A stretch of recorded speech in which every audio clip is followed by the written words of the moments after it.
Han mamakta tanga sige pungning warol thoram mideng tabiri bising amadi tabiri bising bujim saru jamna taram nokchari kono na kurumjari asigi pungning gi warol thoram asigi damak season agadaba number 9077 282001 loina na asigi thoram asigi video call da dom suru ga bining labade khoi gi number 7005707808 hariba number sida call to biu thoram asida suru ga Sandokchariba Thoromasi 90.0 megahertz Lanthokchariba WAHONG radio gi Thoromasi gi chanabi matung ina nukti gi phongliba pause sing headlines kra tendang na pijari loina na Thoromasi sandokchari nge de khoina video camera sizinaraga social media gi platform sing da duga TV channel ahum amadi OTT platform sing da aikhoina visual oina uhanjabani hari basidra khoina Diamond TV haina maming thol aduga sandokchariba Thoromasi radio natabida Manipur online radio on app sida domna पृथ्वी की मफम अमा हेक्टदगी ताबा याबगी खुदोंग चाबदसु थमजरी उंतिगी फोंगलिबा पाउसे सिंगी हेडलाइंस करदगी हानबदा लखचरिबा नारोंगी थौदा राजबाबरी बिल्डिंग थुगाइबगी वाथोक थोलिंगेदा मणिपुर थुगाइदुना यूनियन टेरिटोरी की डिमांड हेना कंसिनबा वारेप लौरकली हिरमसिदा रिपोर्ट अमा यावरी मणिपुर राजबाबरी बिल्डिंग हानगा चप मानना साननबा कमिटी अमा सेमले हाइना लेंगांग फोंदोरक Hello, Rabinu PM Masagi, Yumda, Chingnaningai Overmong, the Siram Lay, High Waffum. Rimsta physiotherapist Urambi Dr. Chingakam Lerta, Laiba, Rimski, Sumlava, Senior Citizen of Tamtina Halaman Hedi. How keep a say Tarelom Samanipa the road accident listing a home talk to the Mu Sanifanga, Contra Mariki Punsi, Mankre. मेरा पाइबिगी युमना बोम थमजिलमले अंद्रो PS की मनुंग चना लेबा यारिपोक लाई मनाइदा लेबा अपुन मनुपी खुनाई लमजिंग मेरा loop यारिपोक की president असेम इबे Tombi देवी की Yamuna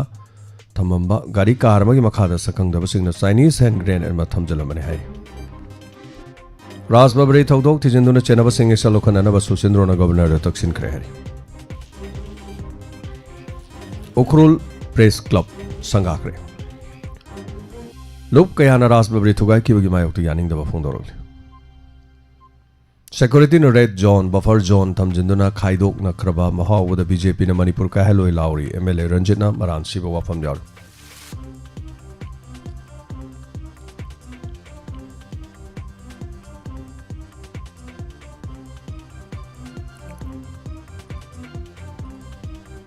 While Kati Pause Sigi headlines the Suras Babri Tugai Todok Tijan about Committee Sem Lagani, Hain El Susindro, the governor Kangalagleri, Double Engine Manipuri Poari Tankagama, Mutatpani Haino Congress Namaran Sivo of Yari. Loina now. Accident Miss Sibagi Chang at a state to give Manipur no quite Wang head. Angang sing America Satava crime chada, Mapandasmik Ani Hengalaglehane NCRB na Fondokpa, WAROL. Padamgi headlines the Susilongi Manipur Raspberry Sango Sapai Tabang Sinan Balangana Committee Sem Cre, Hana Structure Manghaloy, Haina Hana season Aramba Tong, Tonok Singyari Maka season Nagani Hana Manipur Lenga, Fondorokre.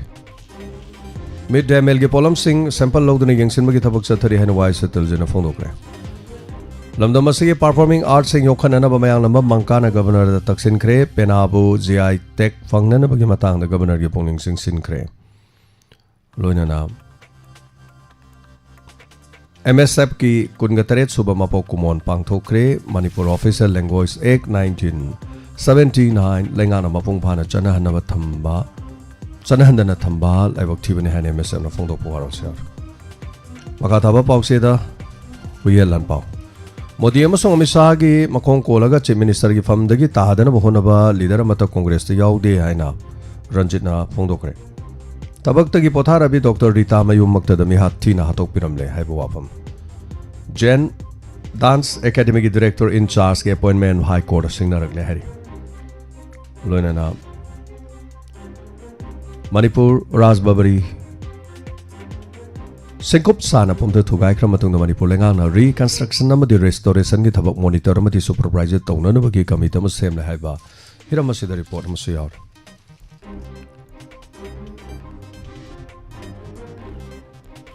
Irengbam Sauren Memorial Essay Writing Competition 2025 Mai Pana Pangthokre. RKCF की चाहिए मचुम सतरक birthday सेंटन अड़ी celebration lotion करे पोनफम पाउचे से headlines तसु या school सिंगा कम लेरक Talebi नुपी अमा मसागी yum की सेकंड फ्लोर दा मकोक दा अरुम्बा पोट अमना थोमदुना तमथिन हालम ले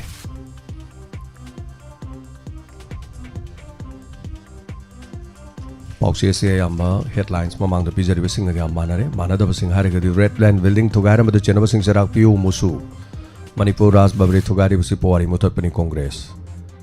JAD पोवारी की मरुइबा ngaknaba sengo sagapagi thaw paikhalgani haiba warol mairoi lop sing silong raj bobri thugai ki bisi khunai muthanaba honarakpani haiba wafam sida report ma yauri mapan gi oiba pauda gaza strip lofum khangdana mang takra matung da hamas na hingliba israeli lanpa kun muk thadokre amaromda US dollar billion amagi mineral sing paisilga thonggadori hari United States amadi France ki economics ahumda Nobel Peace Prize piragani Russia agong kanari ba Germany na euro billion taret ki vehicle sing leigadaw Pakistan do authority amasung Gaza ki Palestine sing sagut pa Islami sing maraktu ko thongno ba policemen mangale khidre loina na thu matamda lalo sendrabadi Ukraine da Tomahawk missile piragani hana President Trump na Russia da na koina na kihan kre Izariba headline sing asiga loina na asigi da mota di matang asida tigi phone liba pau se sing de lok tok saba maroi pau loisin jari makata rak pese khoi number call to biu thorom saru gabiu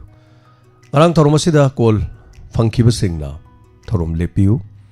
thorom asi masak phajana na bagi khoi mam pono hona minasi loina na ningsing jaba mana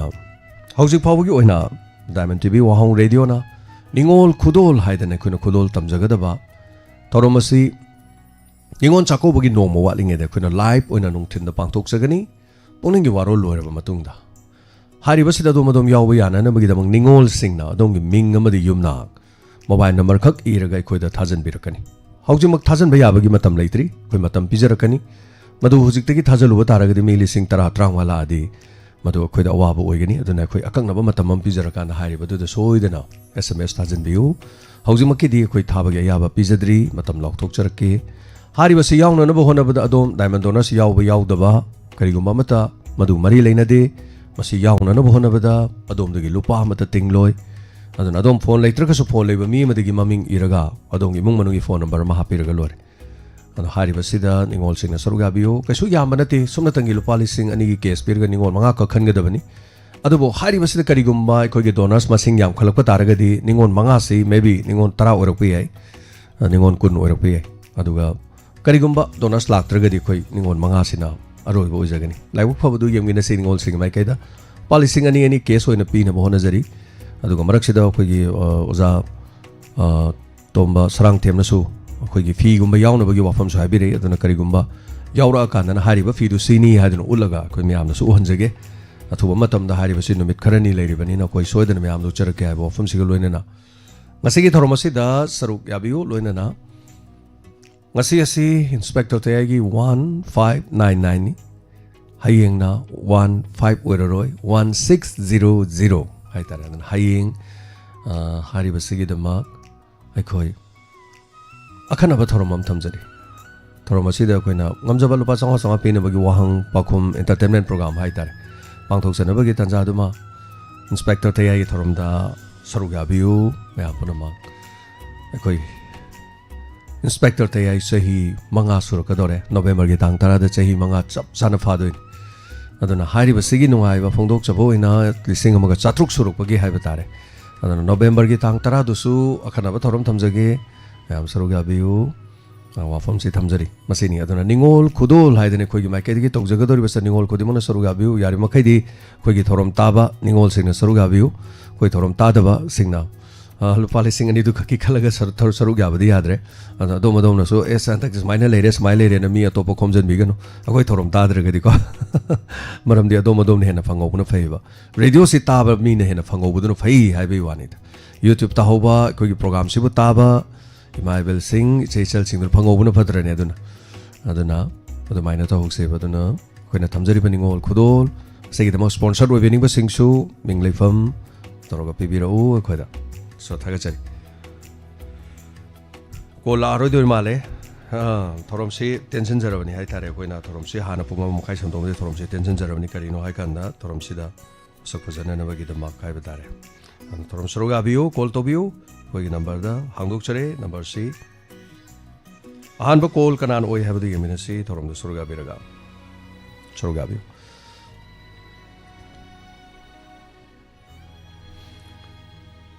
ꯂꯤꯁꯤꯡ ꯑꯃꯒ 700 ꯁꯨꯕ ꯇꯥꯡꯀꯛ ꯑꯁꯤꯒꯤꯗꯃꯛ ꯑꯣꯖꯥ ꯖꯌꯦꯟꯇ ꯊꯣꯛꯆꯣꯝ ꯗꯦꯜꯂꯤꯗꯒꯤ ꯂꯨꯄꯥ 1,000 ꯄꯤꯕꯤꯔꯛꯏ ꯑꯗꯨꯒ ꯅꯤꯡꯉꯣꯜ ꯈꯨꯗꯣꯜꯒꯤꯗꯃꯛꯇꯁꯨ ꯑꯣꯖꯥ ꯖꯌꯦꯟꯇ ꯂꯨꯄꯥ 1,000 ꯑꯦꯀꯥꯎꯟ ꯍꯥꯡꯕꯤꯔꯛꯏ ꯑꯗꯨꯒ ꯑꯣꯖꯥ ꯁꯔꯥꯡꯊꯦꯝ ꯇꯣꯝꯕ ꯂꯨꯄꯥ 5,000 ꯄꯤꯕꯤꯔꯛꯏ ꯁꯤꯒꯤꯗꯃꯛꯇꯁꯨ ꯊꯥꯒꯠꯆꯔꯤ ꯀꯩꯁꯨ ꯌꯥꯝꯕ ꯅꯠꯇꯦꯗ ꯑꯗꯨ ꯌꯥꯝꯕ ꯅꯠꯇꯦ ꯍꯥꯏꯁꯦ ꯂꯩꯖꯗꯕ ꯃꯤ ꯑꯃꯗꯗꯤ ꯂꯨꯄꯥ 5,000 ꯌꯥꯝ ꯌꯥꯝꯃꯤ ꯂꯨꯄꯥ 5,000 ꯂꯩꯔꯗꯤ ꯅꯤꯡꯉꯣꯜ ꯆꯥꯛꯀꯧꯕ ꯆꯠꯀꯗꯕ ꯑꯃꯅ ꯒꯣꯂꯥ ꯀꯧꯇꯥ ꯑꯃꯇꯁꯨ ꯁꯦꯝ ꯀꯤꯂꯣ ꯑꯃꯇꯁꯨ ꯂꯩꯔ ꯄꯨꯔ ꯆꯠꯈꯤꯅꯤ ꯍꯥꯏꯖꯔꯤꯕ ꯑꯗꯨꯒ ꯚꯔꯥꯗꯁꯨ ꯑꯣꯏꯕ ꯌꯥꯏꯗꯅꯀꯣ ꯅꯤꯡꯉꯣꯜ ꯆꯥꯛꯀꯧꯕ ꯆꯠꯇ꯭ꯔꯒꯅ ꯅꯤꯡꯉꯣꯜꯗꯨꯅ ꯑꯗꯨ ꯁꯦꯟꯗꯨ ꯐꯪꯉꯗꯤ ꯌꯨꯝꯗ ꯍꯥꯎꯔꯁꯨ ꯍꯥꯎꯇ꯭ꯔꯁꯨ ꯉꯥ ꯀꯤꯂꯣ ꯑꯃꯇꯁꯨ ꯂꯩꯔ ꯆꯥꯕꯤꯌꯣꯕ ꯍꯥꯏꯗꯤ ꯋꯥꯍꯣꯡ ꯔꯦꯗꯤꯑꯣ ꯗꯥꯏꯃꯟ ꯇꯤꯚꯤꯒꯤ ꯃꯥꯏꯀꯩꯗꯒꯤ ꯅꯤꯡꯉꯣꯜꯒꯤ ꯈꯨꯗꯣꯜ ꯄꯤꯔꯛꯏꯅꯤ ꯍꯥꯏꯗꯅ ꯑꯩꯈꯣꯏ ꯃꯌꯥꯝꯒꯤ ꯆꯍꯤꯁꯤꯒꯤ ꯍꯥꯏꯇꯥꯔꯦꯀꯣ ꯄꯤꯕꯨꯗꯤ ꯅꯤꯡꯉꯣꯜ ꯈꯨꯗꯤꯡꯃꯛ ꯂꯣꯏ ꯄꯤꯅꯤꯡꯉꯦ ꯑꯗꯣ ꯂꯩꯖꯗꯕꯅꯤꯅ ꯈꯛ ꯈꯟꯖꯒꯠꯆꯗꯣꯏꯅꯦꯕ ꯑꯗꯨꯅ ꯁ꯭ꯄꯦꯁꯤꯌꯦꯜꯂꯤ ꯑꯩꯈꯣꯏꯒꯤ ꯀꯩꯅꯣ ꯂꯥꯛꯇꯥꯔꯒꯗꯤ ꯗꯣꯅꯔꯁ ꯍꯦꯟꯅ ꯊꯣꯛꯂꯛꯑꯒꯗꯤ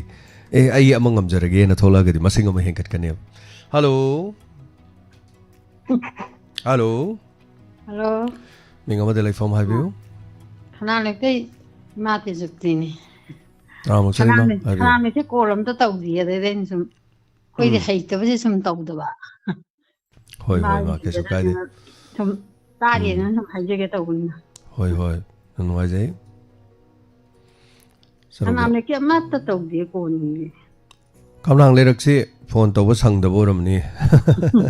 ꯐꯣꯟ ꯇꯧꯗꯧ ꯁꯪꯗꯕ ꯑꯣꯏꯔꯝꯒꯅꯤ ꯍꯩꯅꯗꯕ ꯑꯣꯏꯔꯝꯒꯅꯤ ꯑꯩꯗꯧꯅ ꯍꯩꯇꯕ ꯉꯥꯛꯇ ꯑꯣꯏꯔ ꯃꯥꯜꯂꯦ ꯏꯃꯥ ꯃꯩꯄꯥꯛꯄꯤꯁꯨ ꯐꯣꯟ ꯇꯧꯗ꯭ꯔꯦ ꯍꯧꯖꯤꯛꯀꯥꯟꯗꯤ ꯇꯧꯗꯦ ꯃꯥꯗꯤ ꯌꯥꯎꯕꯗꯅꯤ ꯃꯥꯗꯤ ꯀꯣꯜ ꯁꯨꯡꯇꯧ ꯇꯧꯗꯦꯕ ꯑꯗ ꯑꯩꯁꯨ ꯍꯩꯇꯕꯅꯤ ꯁꯨꯝ ꯇꯥꯕꯗꯤ ꯂꯦꯞꯇꯦ ꯁꯨꯝ ꯇꯧꯖꯒꯦꯅ ꯇꯧꯖꯔꯛꯄꯅꯤ ꯊꯦꯡꯛ ꯌꯨ ꯊꯥꯒꯠꯆꯔꯤ ꯈꯝꯂꯥꯡ ꯂꯩꯔꯛꯀꯤ ꯃꯍꯨꯠ ꯁꯤꯜꯂꯒ ꯏꯃꯥ ꯇꯦꯖꯄꯇꯤ ꯇꯧꯕꯤꯔꯛꯄꯗꯨ ꯌꯥꯝ ꯅꯨꯡꯉꯥꯏꯔꯦ ꯌꯥꯝ ꯅꯨꯡꯉꯥꯏꯖꯩ ꯍꯣꯏ ꯍꯣꯏ ꯑꯩ ꯂꯣꯏꯅ ꯌꯦꯡꯉꯤ ꯂꯣꯏ ꯇꯥꯏ ꯊꯝꯖꯔꯒꯦ ꯊꯦꯡꯛ ꯌꯨ ꯏꯃꯥ ꯊꯥꯒꯠꯆꯔꯤ ꯃꯊꯪꯒꯤ ꯀꯣꯂꯔꯗ ꯈꯨꯗꯣꯡꯆꯥꯕ ꯄꯤꯖꯔꯤ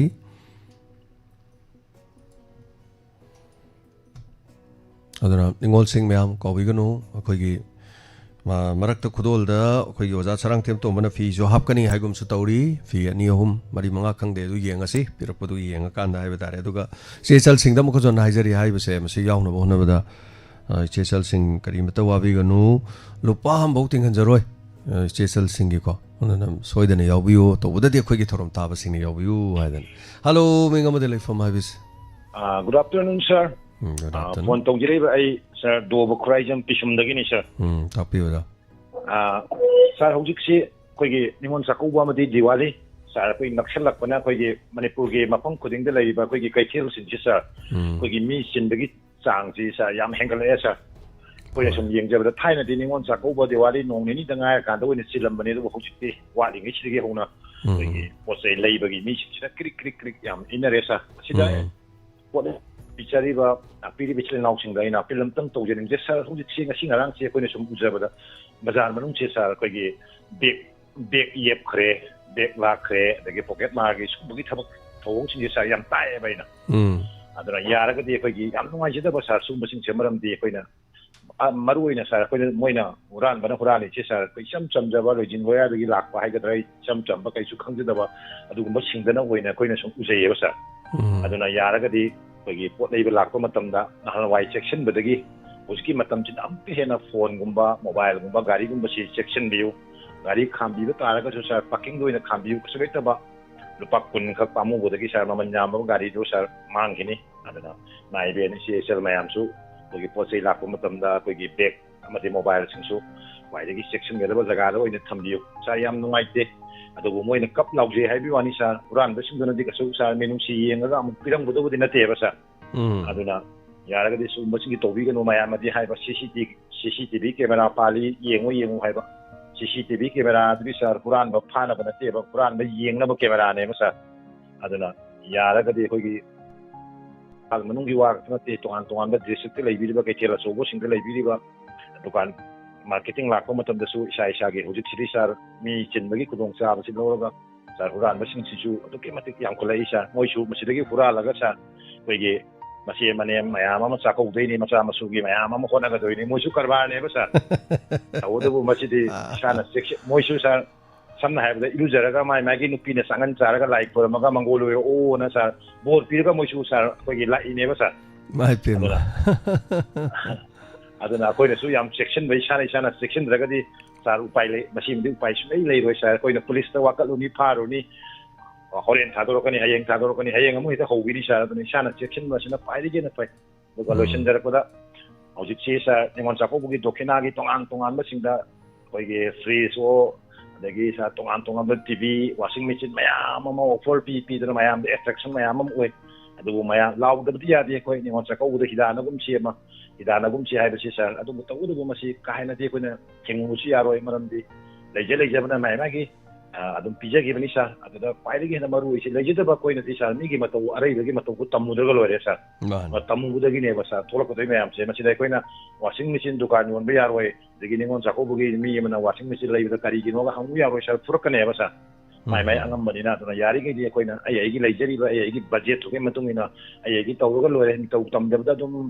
adu mana ba kunai mo re ko ni kwai ri na sotha ga ri si sa ko na som mi gi mi to tamu bu gi ne ba i sa ge se to ka sana da ba foto ai na mi to tamu bu gi thola ka do ngak ta ni na sa adu na yara ga di mayam ko yam kun na ko ga ta kini ngon sa ko bu marketing lak ti ba tam da ko section mi na si ai wa ron sim tang sa ra ina ngasi gi platform si thab jari sa thank you sir thank you ra to ba tambiragli ba wafam se gi dama khani ala itana thagachari अदुबु खोइगी मिपुंग खोदिमंग ने गाइना बो वाफम हम ले खोइ दक्षिणा खाइ दक्षिणा सेंगबदि को loan जिबो खोइ दक्षिणा न भाइ लोन दक्षिणा दक्षिणा दक्षिणा करम न चुमिनो सेंगबदि खोइ लोन बोंग नते हाइ तार खोइगी दे खुदोल हाइ जो देने खोइ लोन दना खुदोल हाइ मी मरोन दना दक्षिणा हाइ सेंग दक्षिणा को दक्षिणा हाइ बने सेंगबत अखोई लोन तेरसिंग हाइ जिनि वारि बो को अदु मैम हाइ नेस एनीवे अमो निंगोन सिंग एगी दे दु पी दब या दे गाना मखों मखुत थिंदना ग तौब निंगोन से पाक यारोम दो मादे यावरसु माइ दु दि मोइ मुंग मनुंग दो मबुंग मोपा याम तोलोब चाबा सेन थुम याम पाइब देगे केनाब ओइनाब पीब ngambada dum torom dong mali mapam du na cheng bong ni thini wan cha dana dei lei be mung manung di ana yek tau lei ba du da ningon dana ai di han tak lak pa da ne du pi da di la oi gan hai ba ningon sing si am tangong ni khale tho jing matam de ningon su sing ba ni du ga ningon sing di mi mamang da fajana ba na dakhina du ai pira ge ko na dakhina pi re pu ningon mo gaw ri ni ai tai manung da fajai tha ga chari koi ge am section bi oi mai bel sing lambi chat pa da खोइदगी मौना हाम खंगन हावाय याम पंगवा थबम तवे माजे अखोइगी स्वाइदगी इम्फाल लोम the ओंग बा हाइतारे ने माजे मपाम लोम दगी माजे खोइगी केनोसे अखोइ स्वाइददि दम तवे हाइतारे खरा इनोसेंट ओइ बा हाइगदर केदम अखोइसिददि सम आइना गैस सिलेंडर म पुथोरकपा गैस सिलेंडर जे पुथोरकपा द रिक्शा तंगाइको से केनो जेम ता हापके से केनो दो असे साइबो कोई खोंग लंबी से साइबो पुरो का लानो भरा क्या लोंग नी होरेन असिद पीगे को लाओ को ना है कान पुरो का दुम लाए मरम दे कइनो मा स्वाइ द सुम लेबनि मा चेन बसु यारो दो सिलिंडर दो पुरो सखिनी मा दम मसक स्वाइ द गाड़ी थौबो यारोय मा मसक खंगने बा ममिंग खंगदर जको हाइदि कोइ स्वाइ द सुम याइदन अदा दुइ टाइप तो माना बस तकी थो कुमदरक बजाने कैसा पार्किंग दे मा यो कान मबुक ति फफगे माना गया सिलिंडर अनि दो रिक्शा हम हापचलबा दो असीजे कोंगमरम न पुदोंगनेबको नंग सीजे पाइरो अदुगा नंग सी थोरमो आई लागे आई तोंग ऑटो द तोंगागे असंग रिक्शो हम द तोंगागे तौजानी मास पोचै मे आम हापचलगा दुगा थौरगा चक्रबो जे गनो द रिक्शो दना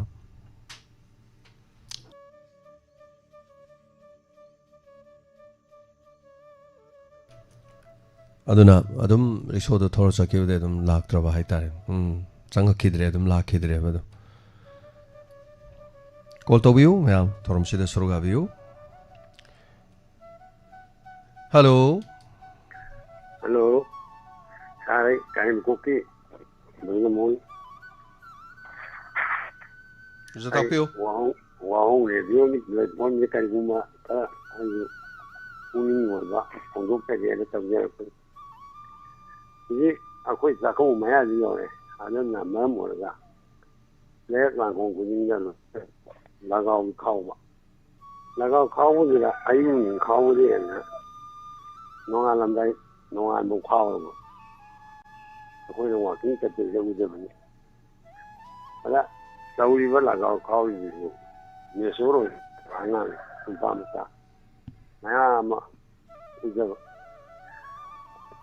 ꯑꯗ ꯃꯣꯏꯅ ꯇꯧꯗꯣꯏꯁꯤ ꯍꯌꯦꯡ ꯆꯥꯛꯀꯧꯕ ꯃꯇꯨꯡꯐꯥꯎꯗ ꯈꯥꯎꯔꯛꯑꯒꯗ꯭ꯔꯥ ꯍꯥꯏꯕꯒꯤ ꯋꯥꯈꯜ ꯆꯤꯡꯅꯥꯎ ꯈꯔ ꯂꯩꯕ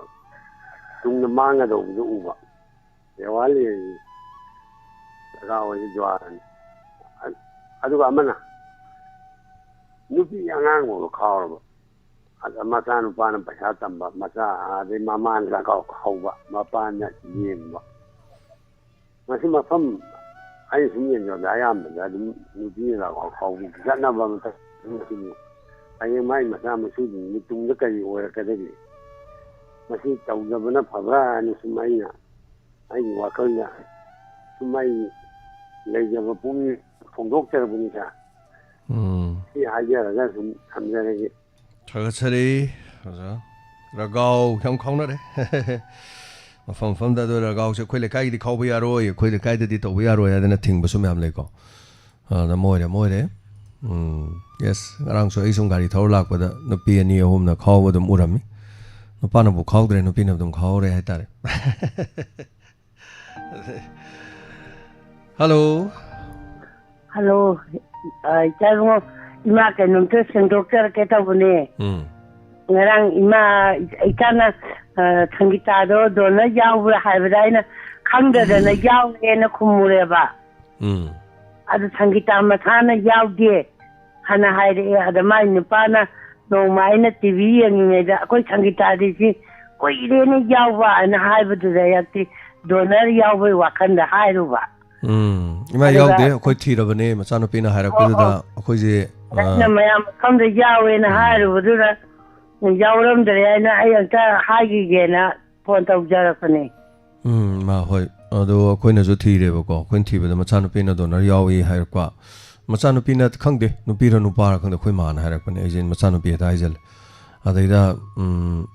도너 야우이 하이버데 나테 마나 하이버세 거기 어와나 마숨 떠보다 마땡 루파 짬찬이 빵기베 야우이 하락바 아다이 헤스 도너 야우잘라 하이데나고 티버네바 티버도데 야우더바 아다이다 거기나 뭐 칼레바 리스트 나마 레이바 거기 WhatsApp 야우더바 리스트 그룹다가 야우보 이런거네나 뭐 리스트 뭐 티럭바 하이타레 아다이다 거기나 캉드나 레이더잘라다 뭐네 이말로이당디 캉이나 뭐이나서 하락바 아다이다 이말로이당다 이나 항아디 캉가드라네 이말로이당다 뭐 항우버네 이말로이당나서 야우에네 하이레 티루버도 야우럼더바 하이타레 당기 담마다 아이나 폰 타고 깍싱들 라이 하여봐 아다이다 아이네 아이 야우디 aduna kanana haire ina ai kai jadana kanta ai phongtok chadi ai di donor yaudi na haire ma kana hoi hoi ma ya dum yam thuna dum phaba kotpa dum moisanu andare ai adu khangdare na hairu du nungai ta dan tak jara pon hoi hoi kari kari imong manung na so hai ke amu khudong cha da bai imong manung da kai kai leijano ko khoda sulpa yang kai cham da su pangame na hai wari ni khoina su yam ba yam da ba dum kai cham dum pang ba de dum yai hai jari ba ko mayam na tra su khoina sa khoi gi thorom bu ta bi ra di ne dum hai du ni koi ma do tha ga chari ma thank you so much thorom su ga bi ra ko thank you caller da kodong sa ba pi jari thorom su ga bi u na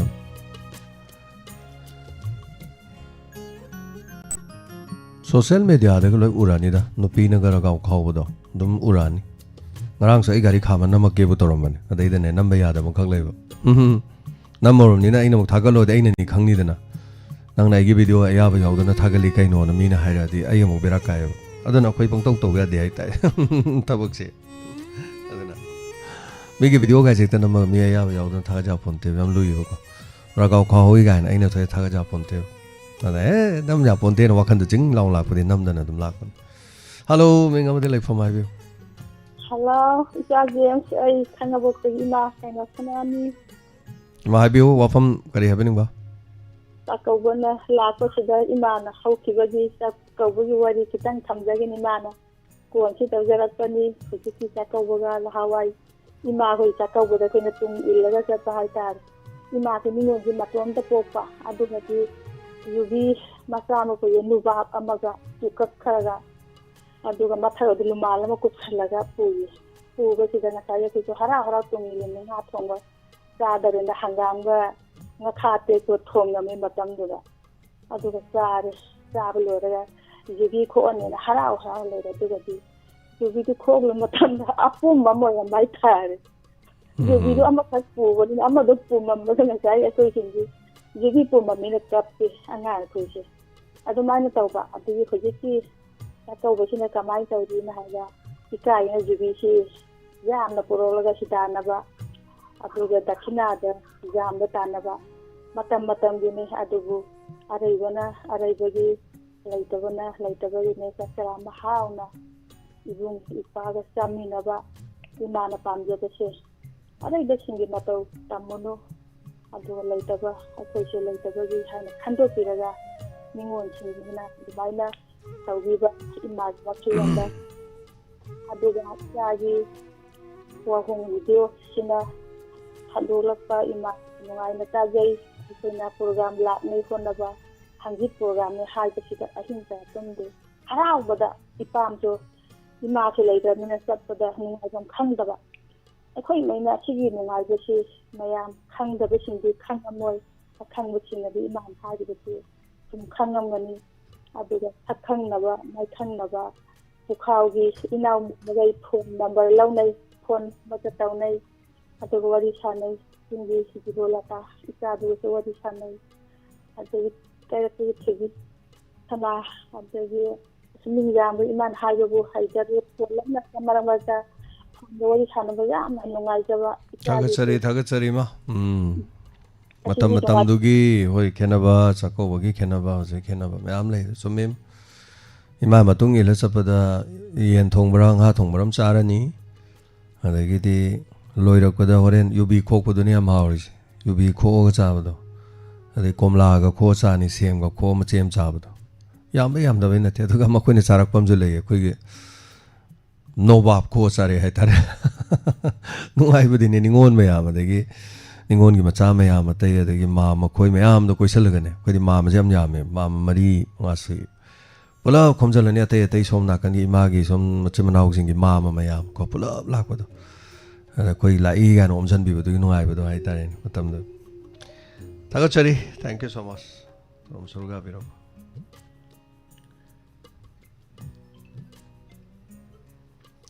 hello tama phone tawjai sina na thanga patu thim tamule ka di govin khapam ahan da tama bu thaga sere di yengiri bising tabi bising ahan da kai khung jai wa pham khara thamjage ahan da thamjaning se kugi tamugi kugi jene nama diamond tv plus manipur haiba sigi matang da hi thamoi da phorokpa mafam khara ahan do thamjage ain thamjaning se kugi matamam da tamona somna kanda kugi leiringai matamda kugi pukning WAROL digi atopa SMS ki program digi atopa comment athopa matamda kugi tamugi wari se mate sum li bado khona taning ba matang hai tare khona taning ba di khangning ba na hen manina dugi wari matang du hadi yong ne bali gi da ba tare maram di kai gna thorom du mayam gi thorom ne tamugi na tabana pukning WAROL so mo so aduna asigi pasnem drok se hangdorok pusida koida hen nungai jari sina kai no ha ganda khona mamang da semda tamon 2017 da somda leginga da tamon se photographer ni adagi shaigi singer ni duga film jo khara yaw have de dum khang bai tara du matam du da khona khang bu matam du thengna rakhiba mayam du khona khang bangam da bai tara maram di matam du wari du phajana li thok gi khudong cha bu legi da bani na sigumba gi personal blog se hangdorok pusina koida yamna nungai ba hai tare wari se dum thana yamna di yengjagre ngasi ngarang di no blog thagalak da ado dum episode tara mapan tara muki sura madra khalle lo yengjare tam chikap thamjage yam nungai ra duga kaigina da mi amagi personality se khangna na bana bada kogi khara de dunga na du thoe ba mi du na kaigum masa gi personal gi ona dum likhoktana thamgragadi khangba suwa do ne ba du tamugi de dugumba tongan bala nai gi personal do ma hangto pira basman do na ai se smani struggle to ga horap chibani smana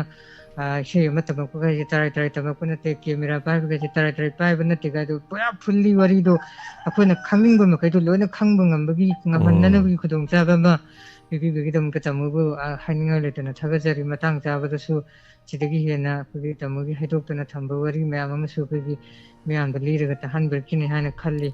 ꯑꯗꯣ ꯑꯩꯅ ꯁꯤꯗ ꯐꯣꯡꯗꯣꯛꯆꯔꯤꯕ ꯋꯥꯐꯝꯁꯤꯅ ꯀꯩꯒꯤꯅꯣ ꯍꯥꯏ ꯀꯥꯟꯗ ꯑꯩꯈꯣꯏꯅ ꯇꯨꯡꯒꯤ ꯌꯨꯝꯕꯤꯔꯦꯜ ꯑꯣꯏꯔꯛꯀꯗꯧꯔꯤꯕ ꯑꯉꯥꯡꯁꯤꯡꯗꯁꯨ ꯁꯤꯒꯤ ꯇꯥꯃꯣꯒꯤ personal ꯕ꯭ꯂꯣꯛꯁꯤ ꯌꯦꯡꯕꯒꯤ ꯊꯣꯏꯅ ꯀꯥꯟꯅꯕ ꯍꯦꯟꯅ ꯂꯩꯒꯅꯤ ꯍꯥꯏꯅ ꯈꯜꯂꯤ ꯃꯔꯝꯗꯤ ꯀꯩꯒꯤꯅꯣ ꯍꯥꯏꯕꯗ ꯃꯈꯣꯏꯁꯨ ꯑꯗꯨꯝ ꯃꯈꯣꯏꯒꯤ ꯀꯤꯌꯥꯔ ꯑꯃ ꯃꯈꯣꯏꯒꯤ ꯀꯩꯅꯣ ꯑꯃ ꯃꯈꯣꯏꯒꯤ ꯃꯥꯏ ꯄꯥꯛꯅꯅꯕꯒꯤ ꯂꯝꯕꯤ ꯑꯃ ꯊꯤꯔꯛꯄ ꯃꯇꯝꯗ ꯃꯗꯨꯒꯨꯝꯕ ꯁ꯭ꯇ꯭ꯔꯒꯜꯗꯨ ꯊꯦꯡꯅꯗꯕ ꯌꯥꯗꯦꯕ ꯑꯗꯨꯗꯨꯅ ꯁꯤꯒꯨꯝꯕꯁꯦ ꯑꯉꯥꯡꯁꯤꯡ ꯃꯃꯥ ꯃꯄꯥ ꯑꯣꯏꯕꯁꯤꯡꯅ ꯑꯩꯈꯣꯏꯒꯤ ꯇꯥꯕꯤꯔꯤꯕꯁꯤꯡꯒꯤ ꯍꯥꯏꯇꯥꯔꯦ ꯑꯩꯈꯣꯏꯒꯤ ꯄꯦꯔꯦꯟꯁꯁꯤꯡ ꯒꯥꯔꯖꯤꯌꯟꯁꯤꯡꯅ ꯑꯉꯥꯡꯁꯤꯡꯁꯤꯗ ꯁꯤꯒꯨꯝꯕ ꯕ꯭ꯂꯣꯛꯁꯤꯡꯁꯦ ꯑꯃꯨꯛꯇꯪ ꯍꯥꯏꯐꯦꯠꯇꯪ ꯑꯉꯥꯡꯁꯤꯡꯗ ꯌꯦꯡꯍꯟꯕꯒꯤ ꯀꯥꯟꯅꯕꯗꯣ ꯊꯣꯏꯅ ꯂꯩꯒꯗ꯭ꯔꯥ ꯍꯥꯏꯅ ꯈꯜꯂꯤ ꯒꯦꯝ ꯁꯥꯟꯅꯔꯒ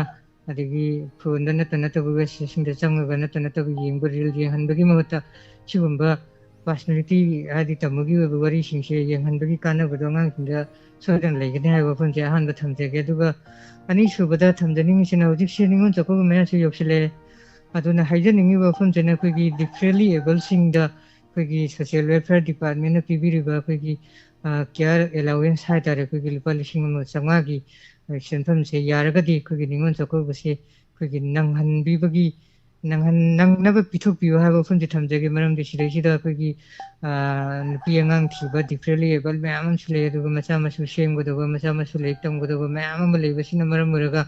koi harau kumai matam se ayamana sungnang nang de aduna yaraga di handaki matang sidi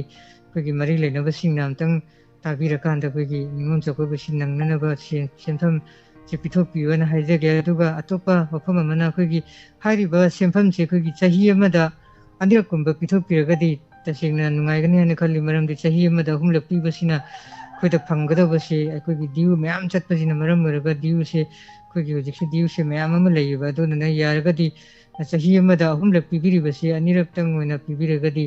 yamna nungaijagani aduga atopa senior citizen sing ade ahan singi phangdana leiba koigi old age pension sing se lakliba ningon chakor basigi mari lenana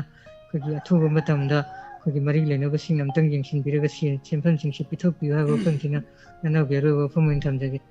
thagachari Govind Govind tamnaba nang hobjante ta na thamgi bjan ngasi soma thagachabane blog to ai ngasi numini ni humni amu thagatre kaigino hai kan sum toina thagaladi yengningoi drana thagattabane hai ta ai nahan amukta dan numit blog ohum thagale amukta da ohum thagachale maram de kaino hai kan sem bad matam yam changi ado thagat khre ngasi ama thagale ngasi thagali si drama ngai jabado lakle hai ba lila se drama se matau karamna rehearsal tawge to koi kano se da rehearsal tawba rehearsal tawbu do ngasai gi adum sangmaming naiba personalities ngaktani na koina tung da horok liba sing na oh moi gi samai tawbu re haiba du khangna ba not only a video YouTube ki video ma khak natana for educational purpose hai tare ne mai masing gi oina su drama bu naina rap kamina oh drama si samai tawbu re rehearsal samai tawbu re do khangna na ba 47 minutes sang mani yam sang mani ꯇꯥꯕ ꯑꯗꯨꯝ ꯅꯨꯡꯉꯥꯏꯅꯤ ꯑꯩꯈꯣꯏꯅ record ꯇꯧꯕ ꯀꯥꯟꯗ ꯀꯃꯥꯏꯅ ꯇꯧꯏ ꯀꯥꯏꯅꯀꯣ ꯑꯗ ꯑꯩꯁꯨ ꯌꯥꯎꯖꯕꯅꯤꯅ ꯑꯩ ꯌꯥꯎꯕ ꯑꯃ ꯑꯣꯏꯕꯅꯤ나 ꯑꯩꯒꯤ ꯃꯥꯏ ꯄꯔꯁꯅꯦꯜ ꯕ꯭ꯂꯣꯛ ꯍꯥꯏꯇꯥꯔꯦ ꯉꯥꯏꯖꯕꯗꯣ ꯂꯥꯛꯂꯦ ꯔꯤꯍꯔꯁꯦꯜ ꯑꯦꯟ ꯔꯦꯀꯣꯔꯗꯤꯡ ꯈꯔ ꯂꯩꯔꯒ ꯑꯩꯈꯣꯏꯒꯤꯁꯨ ꯀꯟꯃꯟꯈ꯭ꯔꯦ ꯅꯨꯡꯁꯤ ꯅꯤꯡꯉꯥꯏꯒꯤ ꯃꯇꯦꯛ ꯈꯔ ꯑꯗꯨꯝ ꯑꯩꯈꯣꯏꯁꯨ ꯊꯥꯒꯠꯆꯔꯛꯀꯦ ꯌꯥꯝꯅꯗꯤ ꯅꯠꯇꯦ ꯔꯤꯍꯔꯁꯦꯜꯒꯤ ꯀꯩꯒꯤ ꯑꯇꯩꯒꯤꯗꯤ ꯌꯥꯝꯅ ꯅꯝꯍꯧꯗ꯭ꯔꯦ ꯑꯗꯨ ꯑꯣꯏꯔꯒꯁꯨ ꯅꯝꯍꯧꯕ ꯃꯇꯦꯛ ꯈꯔ ꯂꯩ ꯃꯇꯦꯛ ꯈꯔꯗꯣ ꯊꯥꯒꯠꯆꯔꯛꯀꯦ ꯑꯗꯨꯅ ꯑꯃꯨꯛ ꯈꯔ ꯇꯣꯞꯄ ꯃꯑꯣꯡ ꯑꯃꯗ ꯑꯃꯨꯛ ꯈꯔ ꯊꯥꯒꯠꯆꯔꯛꯀꯦ ꯑꯗꯣ ꯉꯁꯤ ꯊꯥꯒꯠꯂꯤꯁꯤ ꯁꯤꯗꯒꯤ ꯑꯃꯨꯛ ꯃ꯭ꯌꯨꯖꯤꯛ ꯀꯩꯀꯩ ꯍꯥꯞꯆꯜꯂꯀꯥꯟꯗ ꯐꯦꯁꯕꯨꯛꯇ ꯑꯃꯨꯛ ꯈꯔ ꯇꯣꯉꯥꯟꯅ ꯑꯃꯨꯛ ꯊꯥꯒꯠꯆꯔꯛꯀꯦ ꯁꯨꯝ ꯍꯥꯏꯇꯥꯔꯦꯀꯣ ꯁꯨꯝ ꯅꯨꯡꯉꯥꯏꯕꯒꯤ ꯆꯥꯡ anyway hello ꯃꯤꯡ ꯑꯃꯗ ꯂꯩꯐꯝ ꯍꯥꯏꯕꯁꯦ Good afternoon, sir. Bishnupur Lekemiki Bira. Abini Mayamusika Kumbuchari, sir. Punging or Wapam Katang, Pontok Sage, Hatakse, or Kansakang, Lunga Wale, I think Tumbia, the Avatarado, Live to the Masigi, Madame Zahai with Noite, had to walk on the Noite, Avatar, depression, folk Avatar. So guided, oh, sir. Sarah, I quit say, Hana say, Ikayam tea, Mokosa. Ikayam tea, I was a quay Yumda, Sagainate, Adagi. Saganate Avatar, Koi family, Saganate Lakoda, with the Kawungam de Late to A. The game more give among the sack, ꯆꯥꯛ ꯆꯥꯛꯂꯨꯛꯁꯦ ꯑꯩꯈꯣꯏꯒꯤ ꯍꯨꯛꯄ ꯉꯝꯗꯦ ꯍꯥꯏꯕ ꯇꯥꯔꯦ ꯌꯥꯝ ꯏꯀꯥꯏ ꯊꯤꯕ ꯍꯥꯏꯕ ꯇꯥꯔꯦ ꯃꯣꯏꯒꯤ ꯃꯃꯥꯡꯗ ꯋꯥ ꯉꯥꯡꯒꯦ ꯇꯧꯕꯁꯦ ꯑꯩꯈꯣꯏꯒꯤ ꯂꯩꯁꯦ ꯐꯥꯖꯤꯜꯂꯒ ꯂꯩꯔꯒ ꯏꯀꯥꯏ ꯌꯥꯝ ꯊꯤꯕ ꯍꯥꯏꯕ ꯇꯥꯔꯦ ꯑꯗꯨꯅ ꯑꯩꯈꯣꯏꯒꯤ ꯏꯆꯟꯅꯨꯄꯤ ꯃꯔꯤꯅꯦ ꯂꯨꯍꯣꯡꯕꯗ ꯑꯃꯠꯇ ꯌꯥꯎꯗꯦ ꯊꯕꯛ ꯏꯪꯈꯥꯡꯗꯤ ꯑꯩꯈꯣꯏ ꯏꯃꯥꯟꯅꯕꯁꯤꯡꯒ ꯂꯣꯏ ꯇꯧꯗꯣꯏꯅꯦꯀꯣ ꯑꯗꯨꯒ ꯐꯩꯖꯣꯝ ꯁꯦꯠꯄꯁꯦ ꯌꯥꯝ ꯏꯀꯥꯏꯕ ꯃꯤꯔꯛ ꯊꯣꯛꯄꯁꯦ ꯑꯗꯨꯅ ꯐꯩꯖꯣꯝ ꯁꯦꯠꯄꯁꯤꯃ ꯀꯌꯥ ꯌꯥꯎꯔꯛꯇ꯭ꯔꯦ ꯂꯨꯍꯣꯡꯕꯁꯤꯃ ꯏꯆꯟꯅꯨꯄꯤ ꯃꯔꯤꯁꯤꯃ ꯑꯃꯠꯇ ꯌꯥꯎꯗ꯭ꯔꯦ ꯊꯕꯛ ꯏꯪꯈꯥꯡꯗ ꯂꯣꯏ ꯇꯧꯗꯣꯏꯅꯤ ꯑꯗꯨꯒ ꯏꯀꯨꯕꯣꯛ ꯑꯩꯈꯣꯏꯒꯤ ꯏꯀꯣꯕꯣꯛꯀꯤ ꯂꯩꯇꯕ ꯁꯣꯔꯥꯠꯇꯗꯤ ꯅꯝꯗꯅ ꯌꯥꯎꯗꯕꯗꯤ ꯌꯥꯗ꯭ꯔꯦ ꯃꯗꯨꯗꯒꯤ ꯌꯥꯎꯔꯦ ꯏꯀꯥꯏ ꯊꯤꯕꯁꯦ ꯁꯥꯔ ꯑꯩꯈꯣꯏꯒꯤ ꯂꯨꯍꯣꯡꯕ ꯅꯠꯇ꯭ꯔꯒ ꯑꯩꯈꯣꯏꯒꯤ ꯁꯣꯔꯥꯠꯀꯤ ꯗ ꯃꯤ ꯌꯥꯝꯗ꯭ꯔꯤꯉꯩꯗ ꯑꯩ ꯍꯥꯟꯅ ꯐꯝꯍꯧꯔꯒꯗꯤ ꯐꯩꯌꯦꯕꯀꯣ ꯃꯤ ꯃꯌꯥꯝ ꯐꯝꯃꯀꯥꯟꯗꯒ ꯍꯥꯟꯅ ꯃꯣꯏ ꯃꯃꯥꯡꯗ ꯆꯪꯕꯁꯤ ꯌꯥꯝ ꯏꯀꯥꯏꯕ ꯍꯥꯏꯕ ꯇꯥꯔꯦ ꯁꯝꯅ ꯍꯥꯏꯔꯒ ꯑꯩꯈꯣꯏꯒꯤ ꯕꯁꯇ ꯇꯣꯡꯕꯁꯦ ꯑꯩꯈꯣꯏ ꯍꯥꯟꯅ ꯇꯣꯡꯉꯗꯤ ꯐꯔꯦ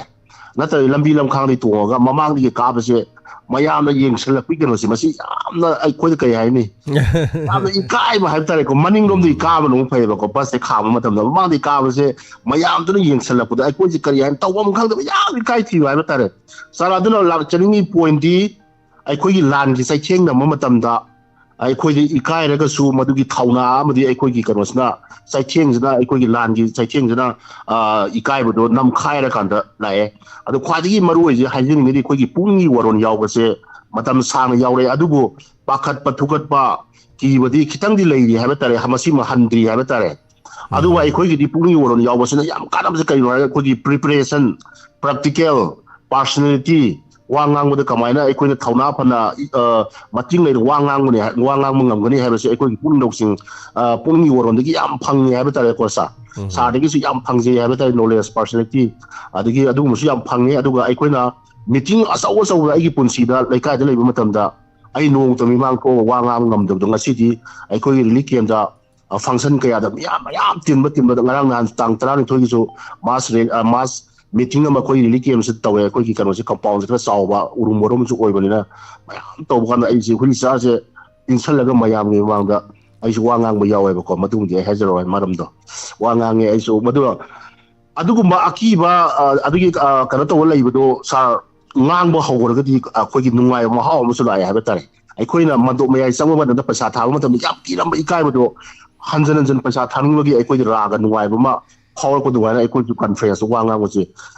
ꯉꯥꯡꯅꯤꯡꯕ ꯑꯃ ꯐꯥꯎꯔꯛꯑꯦ ꯀꯤꯍꯟꯗ꯭ꯔꯦ ꯃꯁꯤ ꯄꯨꯝꯅꯃꯛꯁꯤ ꯂꯥꯟꯒꯤ ꯆꯩꯊꯦꯡ ꯑꯃꯁꯨꯡ ꯁꯥꯔꯒꯤ ꯑꯩꯈꯣꯏꯒꯤ ꯋꯥꯍꯣꯡ ꯔꯦꯗꯤꯑꯣ ꯗꯥꯏꯃꯟ ꯇꯤꯚꯤꯒꯤ ꯑꯩꯈꯣꯏꯒꯤ ꯄꯨꯛꯅꯤꯡꯒꯤ ꯋꯥꯔꯣꯜꯒꯤ ꯄ꯭ꯂꯦꯠꯐꯣꯝꯁꯤꯗꯒꯤ ꯑꯌꯥꯝꯕ ꯀ꯭ꯔꯤꯇꯤꯛꯁꯦ ꯁꯤꯗꯒꯤ ꯂꯩꯕꯅꯤ ꯍꯥꯏꯅ ꯁꯥꯔ ꯑꯅꯤꯁꯨ ꯊꯥꯒꯠꯆꯒꯦ ꯑꯗꯨꯒ ꯑꯔꯣꯏꯕꯗ ꯑꯩꯈꯣꯏꯒꯤ ꯏꯪꯂꯤꯁꯀꯤ ꯄ꯭ꯔꯣꯚꯥꯕ ꯑꯃꯇꯪꯁꯨ ꯍꯥꯏꯖꯔꯝꯒꯦ ꯁꯥꯔ ꯇꯥꯕꯤꯔꯤꯕ ꯌꯥꯝꯅꯁꯨ ꯋꯥꯔꯧꯕꯤꯒꯅꯣ ꯈꯤꯇꯪ ꯑꯩ ꯄꯥꯝꯖꯕꯒꯤ ꯁꯨꯝ ꯍꯥꯏꯖꯕꯅꯦ ꯃꯕꯨꯙꯧ ꯃꯕꯨꯕꯣꯛ ꯃꯄꯥꯒꯤ ꯃꯃꯤꯡ ꯃꯤꯡꯊꯣꯜ ꯂꯧꯔꯒ ꯊꯣꯟꯈꯤꯕ APJ ꯑꯕꯗꯨꯜ ꯀꯂꯥꯝ ꯄꯤꯄꯨꯜ ꯄ꯭ꯔꯦꯁꯤꯗꯦꯟ ꯑꯣꯐ ꯏꯟꯗꯤꯌꯥ ꯍꯥꯏꯔꯒꯁꯨ ꯈꯪꯅꯕ ꯃꯤꯁꯥꯏꯜ ꯃꯦꯟ ꯑꯣꯐ ꯏꯟꯗꯤꯌꯥ ꯍꯥꯏꯔꯒꯁꯨ ꯈꯪꯅꯕ ꯃꯥꯒꯤ ꯄ꯭ꯔꯦꯁꯤꯗꯦꯟ ꯑꯣꯏꯔꯕ ꯃꯇꯨꯡꯗ ꯃꯥꯅ ꯁ꯭ꯄꯤꯆ ꯄꯤꯈꯤꯕ ꯋꯥꯍꯩ ꯑꯃꯈꯛ ꯍꯥꯏꯖꯔꯝꯒꯦ The best brain of the nation may be found on the last bench of the classroom ꯍꯥꯏꯕꯁꯤꯃꯒ success is not easy if you want it you have to be sacrificed ꯍꯥꯏꯕꯁꯤꯃ ꯑꯔꯣꯏꯕ ꯊꯝꯖꯒꯦ sir thank you ꯀꯠꯊꯣꯛꯄ ꯌꯥꯎꯗꯅ ꯃꯥꯏ ꯄꯥꯛꯄ ꯌꯥꯎꯔꯣꯏ ꯆꯨꯝꯃꯦ ꯀꯠꯊꯣꯛꯄ ꯆꯪꯉꯦ dedication ꯆꯪꯉꯦ ꯍꯥꯏꯗꯤ ꯍꯤꯔꯝ ꯑꯃꯗ ꯍꯥꯏꯇꯥꯏ ꯄꯨꯝꯅꯃꯛꯁꯦ ꯑꯗꯨꯅ ꯁꯤꯅꯤ ꯌꯥꯝ ꯃꯔꯨ ꯑꯣꯏꯁꯦ ꯑꯗꯨꯒ ꯃꯥꯏꯊꯤꯕ ꯌꯥꯎꯗꯅꯁꯨ ꯃꯥꯏ ꯄꯥꯛꯑꯣꯏ ꯃꯥꯏꯊꯤꯔ ꯆꯠꯂꯀꯥꯟꯗ ꯃꯥꯏ ꯄꯥꯛꯀꯗꯕ ꯁꯤꯡꯅꯕ ꯀꯌꯥꯕꯨ ꯁꯤꯡꯅꯔꯀꯥꯟꯗ ꯃꯥꯏꯊꯤꯕ ꯍꯥꯏꯇꯥꯏ ꯄꯔꯥ ꯑꯃꯅꯦꯕ ꯇꯝꯗꯣꯏꯗꯣ ꯑꯩꯅ ꯊꯕꯛ ꯈꯨꯗꯤꯡꯃꯛ ꯂꯥꯏꯅ ꯆꯠꯈꯤꯕ ꯇꯥꯔꯒꯗꯤ ꯑꯩꯅ ꯊꯕꯛꯇꯨ ꯈꯨꯗꯤꯡꯃꯛ ꯑꯩꯅ ꯂꯥꯏꯅ ꯈꯜꯂꯛꯀꯅꯦꯕ ꯑꯩꯒꯤ ꯏꯃꯨꯡ ꯃꯅꯨꯡꯁꯨ ꯑꯩꯅ ꯂꯥꯏꯅ ꯈꯜꯂꯛꯀꯅꯤ ꯑꯩꯒꯤ ꯃꯔꯨꯞꯁꯨ ꯑꯩꯅ ꯂꯥꯏꯅ ꯈꯜꯂꯛꯀꯅꯤ ꯑꯩꯒꯤ ꯃꯤꯌꯥꯝ ꯑꯩꯒꯤ ꯂꯩꯕꯥꯛ ꯍꯥꯏꯇꯥꯔꯦꯀꯣ ꯑꯩꯅ ꯃꯀꯣꯛ ꯅꯠꯇꯦꯀꯣ ꯑꯩꯒꯤ ꯂꯩꯕꯥꯛ ꯍꯥꯏꯖꯕꯗꯤ ꯑꯗꯣꯝꯒꯤꯁꯨ ꯂꯩꯕꯥꯛꯅꯤ ꯃꯤꯌꯥꯝ ꯄꯨꯝꯅꯃꯛꯀꯤꯁꯨ ꯂꯩꯕꯥꯛꯅꯤ ꯑꯗꯣꯝꯒꯤꯁꯨ ꯃꯅꯤꯄꯨꯔꯅꯤ ꯑꯩꯒꯤꯁꯨ ꯃꯅꯤꯄꯨꯔꯅꯤ ꯑꯗꯣꯝꯒꯤꯁꯨ ꯄ꯭ꯔꯤꯊꯤꯕꯤꯅꯤ ꯑꯩꯒꯤꯁꯨꯅꯤ ꯍꯥꯏꯇꯥꯏ ꯑꯗꯨꯅ ꯄꯨꯝꯅꯃꯛꯁꯤ ꯂꯥꯏꯕꯁꯤ ꯐꯠꯇꯦꯕ ꯂꯥꯏꯊꯣꯛꯄꯁꯤ ꯑꯗꯨꯝ ꯂꯥꯏꯗꯅꯀꯣ ꯌꯥꯝ ꯂꯨꯁꯜꯂꯒꯁꯨ ꯍꯣꯏ ꯂꯨꯃꯜꯂꯁꯨ ꯐꯠꯇꯦ ꯂꯨꯅꯁꯨ ꯑꯗꯨꯝ ꯈꯟꯕ ꯐꯩ ꯇꯧꯕꯗꯤ ꯁ꯭ꯇ꯭ꯔꯒꯜꯅꯦꯕ ꯄꯨꯟꯁꯤꯁꯤ ꯑꯗꯨꯅ ꯊꯦꯡꯅꯔꯀꯥꯟꯗ ꯁꯤꯒꯨꯝꯕ ꯀꯌꯥꯁꯦ ꯊꯦꯡꯅꯔꯀꯥꯟꯗ ꯄꯔꯥ ꯑꯃ ꯇꯝꯃꯒ ꯆꯠꯇꯣꯏꯅꯦꯕ You should focus 100% to your work ꯅꯁꯥꯒꯤ ꯊꯕꯛ ꯑꯗꯨꯗ ꯅꯁꯥꯅ ꯅꯪꯅ 100% ꯐꯣꯀꯁ ꯇꯧꯒꯗꯕꯅꯤ ꯑꯗꯨꯀꯥꯟꯗ ꯅꯪ ꯃꯥꯏ ꯄꯥꯛꯀꯅꯤ ꯅꯍꯥꯛꯅ 1% 2% ꯈꯛꯅ ꯂꯩꯔꯗꯤ ꯃꯥꯏ ꯄꯥꯛꯄ ꯉꯝꯗꯦ ꯑꯗꯨꯕꯨ ꯍꯣꯠꯅꯕ ꯈꯨꯗꯤꯡꯃꯛ ꯍꯥꯏꯇꯥꯔꯦ ꯍꯦꯛꯇ ꯍꯣꯠꯅꯔꯦ 100 ꯍꯣꯠꯅꯔꯦ ꯍꯣꯔꯦꯟ ꯍꯦꯛꯇ ꯃꯥꯏ ꯄꯥꯛꯅꯤ ꯑꯗꯨ ꯀꯩꯁꯨ ꯂꯩꯇꯦ ꯍꯣꯠꯅꯕ ꯃꯈꯥ ꯌꯥꯝ ꯄꯣꯜꯂꯦ ꯊꯃꯣꯏ ꯁꯦꯡꯕ ꯀꯠꯊꯣꯛꯄ dedication without dedication they ꯀꯩꯗꯧꯅꯨꯡꯗꯁꯨ ꯃꯥꯏ ꯄꯥꯛꯄ ꯉꯝꯃꯣꯏ ꯑꯗꯨꯅ ꯇꯤꯡꯈꯪ ꯃꯌꯥꯝ ꯊꯦꯡꯅꯔꯛꯀꯅꯤ ꯑꯋꯥꯕ ꯃꯌꯥꯝ ꯊꯦꯡꯅꯔꯛꯀꯅꯤ ꯃꯤꯅꯣꯛ ꯃꯩꯁꯥ ꯃꯌꯥꯝ ꯊꯦꯡꯅꯔꯛꯀꯅꯤ ꯃꯤꯒꯤ ꯀꯜꯂꯛꯄ ꯌꯦꯡꯁꯤꯟꯕ ꯌꯦꯡꯊꯤꯕ ꯃꯌꯥꯝ ꯌꯥꯎꯔꯛꯀꯅꯤ ꯑꯗꯨꯇꯗ ꯍꯥꯏꯇꯥꯏ ꯑꯩꯅ ꯏꯄꯥꯛ ꯑꯃ ꯂꯥꯟꯅꯅꯕꯒꯤꯗꯃꯛ ꯏꯔꯣꯏꯔꯒ ꯂꯥꯛꯄꯗ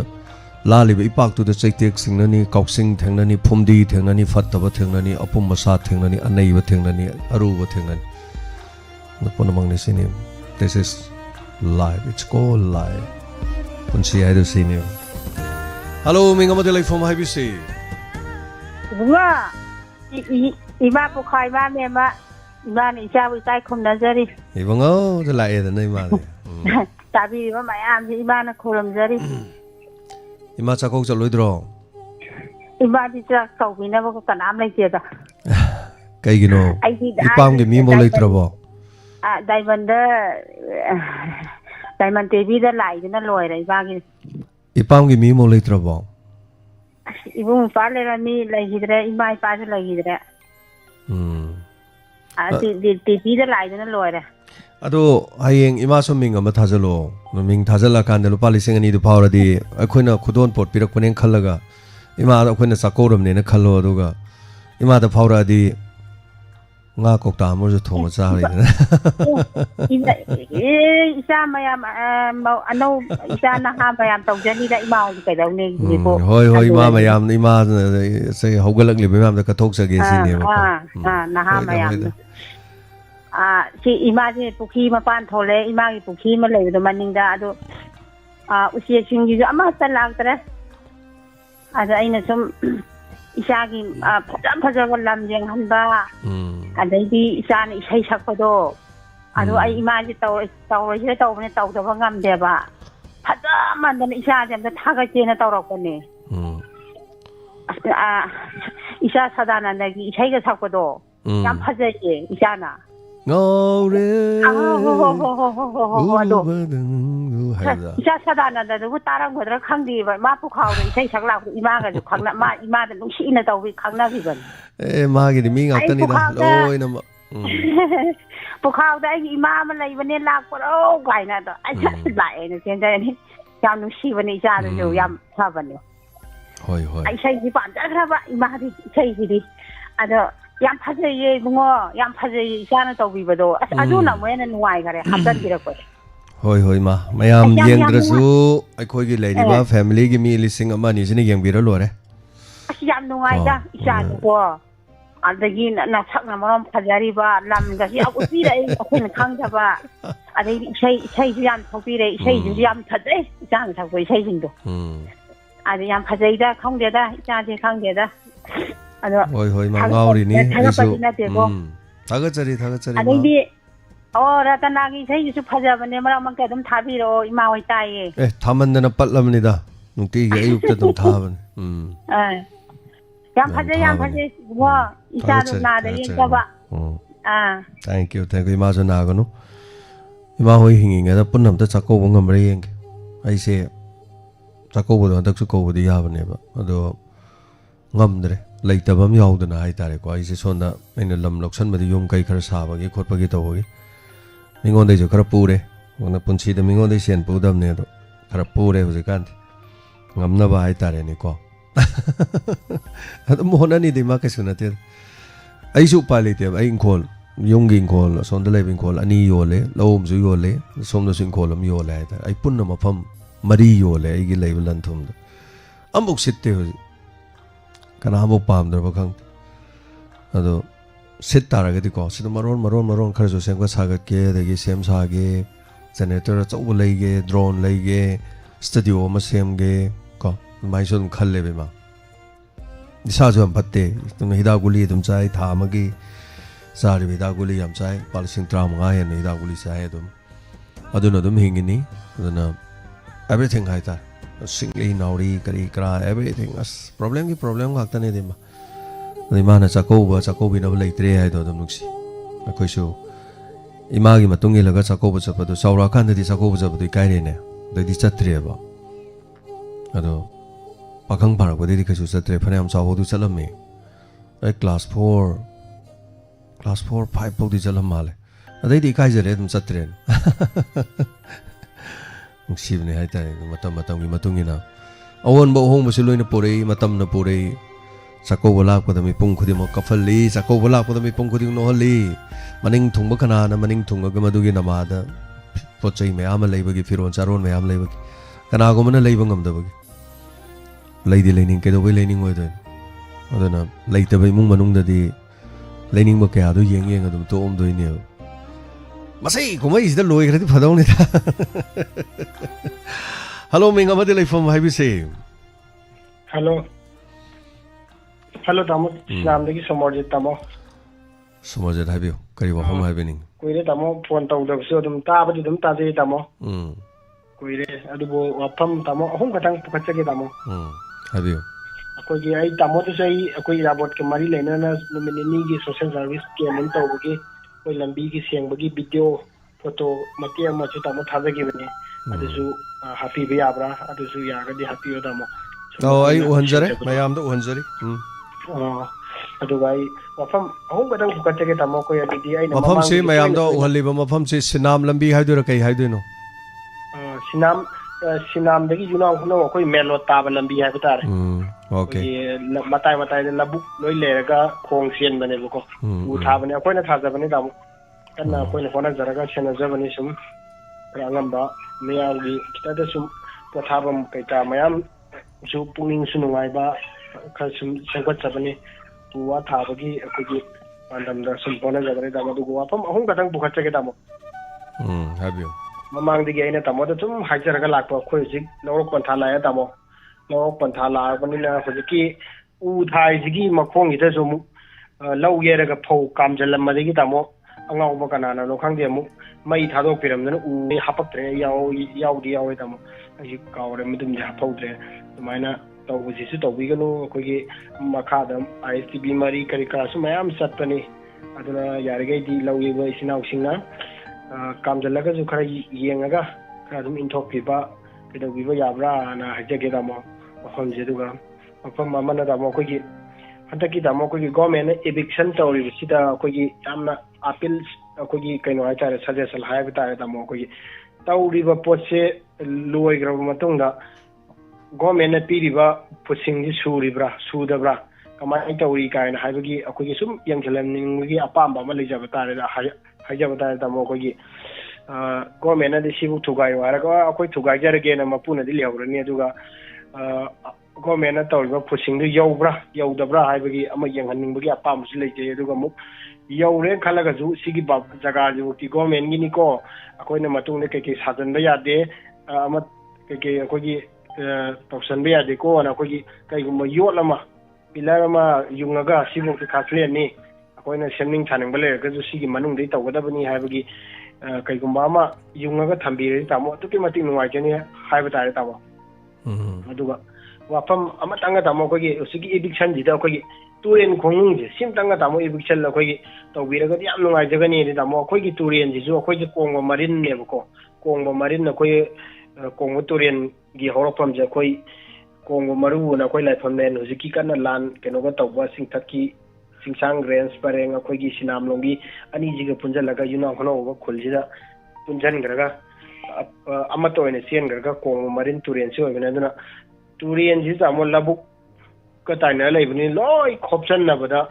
turen je ko gi lakhong dona pikru bi ya ta da mo ko hana ko angang ori ngai da turen manung da sangari se ani thene ba yarame ba hojikti mai loi khopchan na gi bada kano leitre masi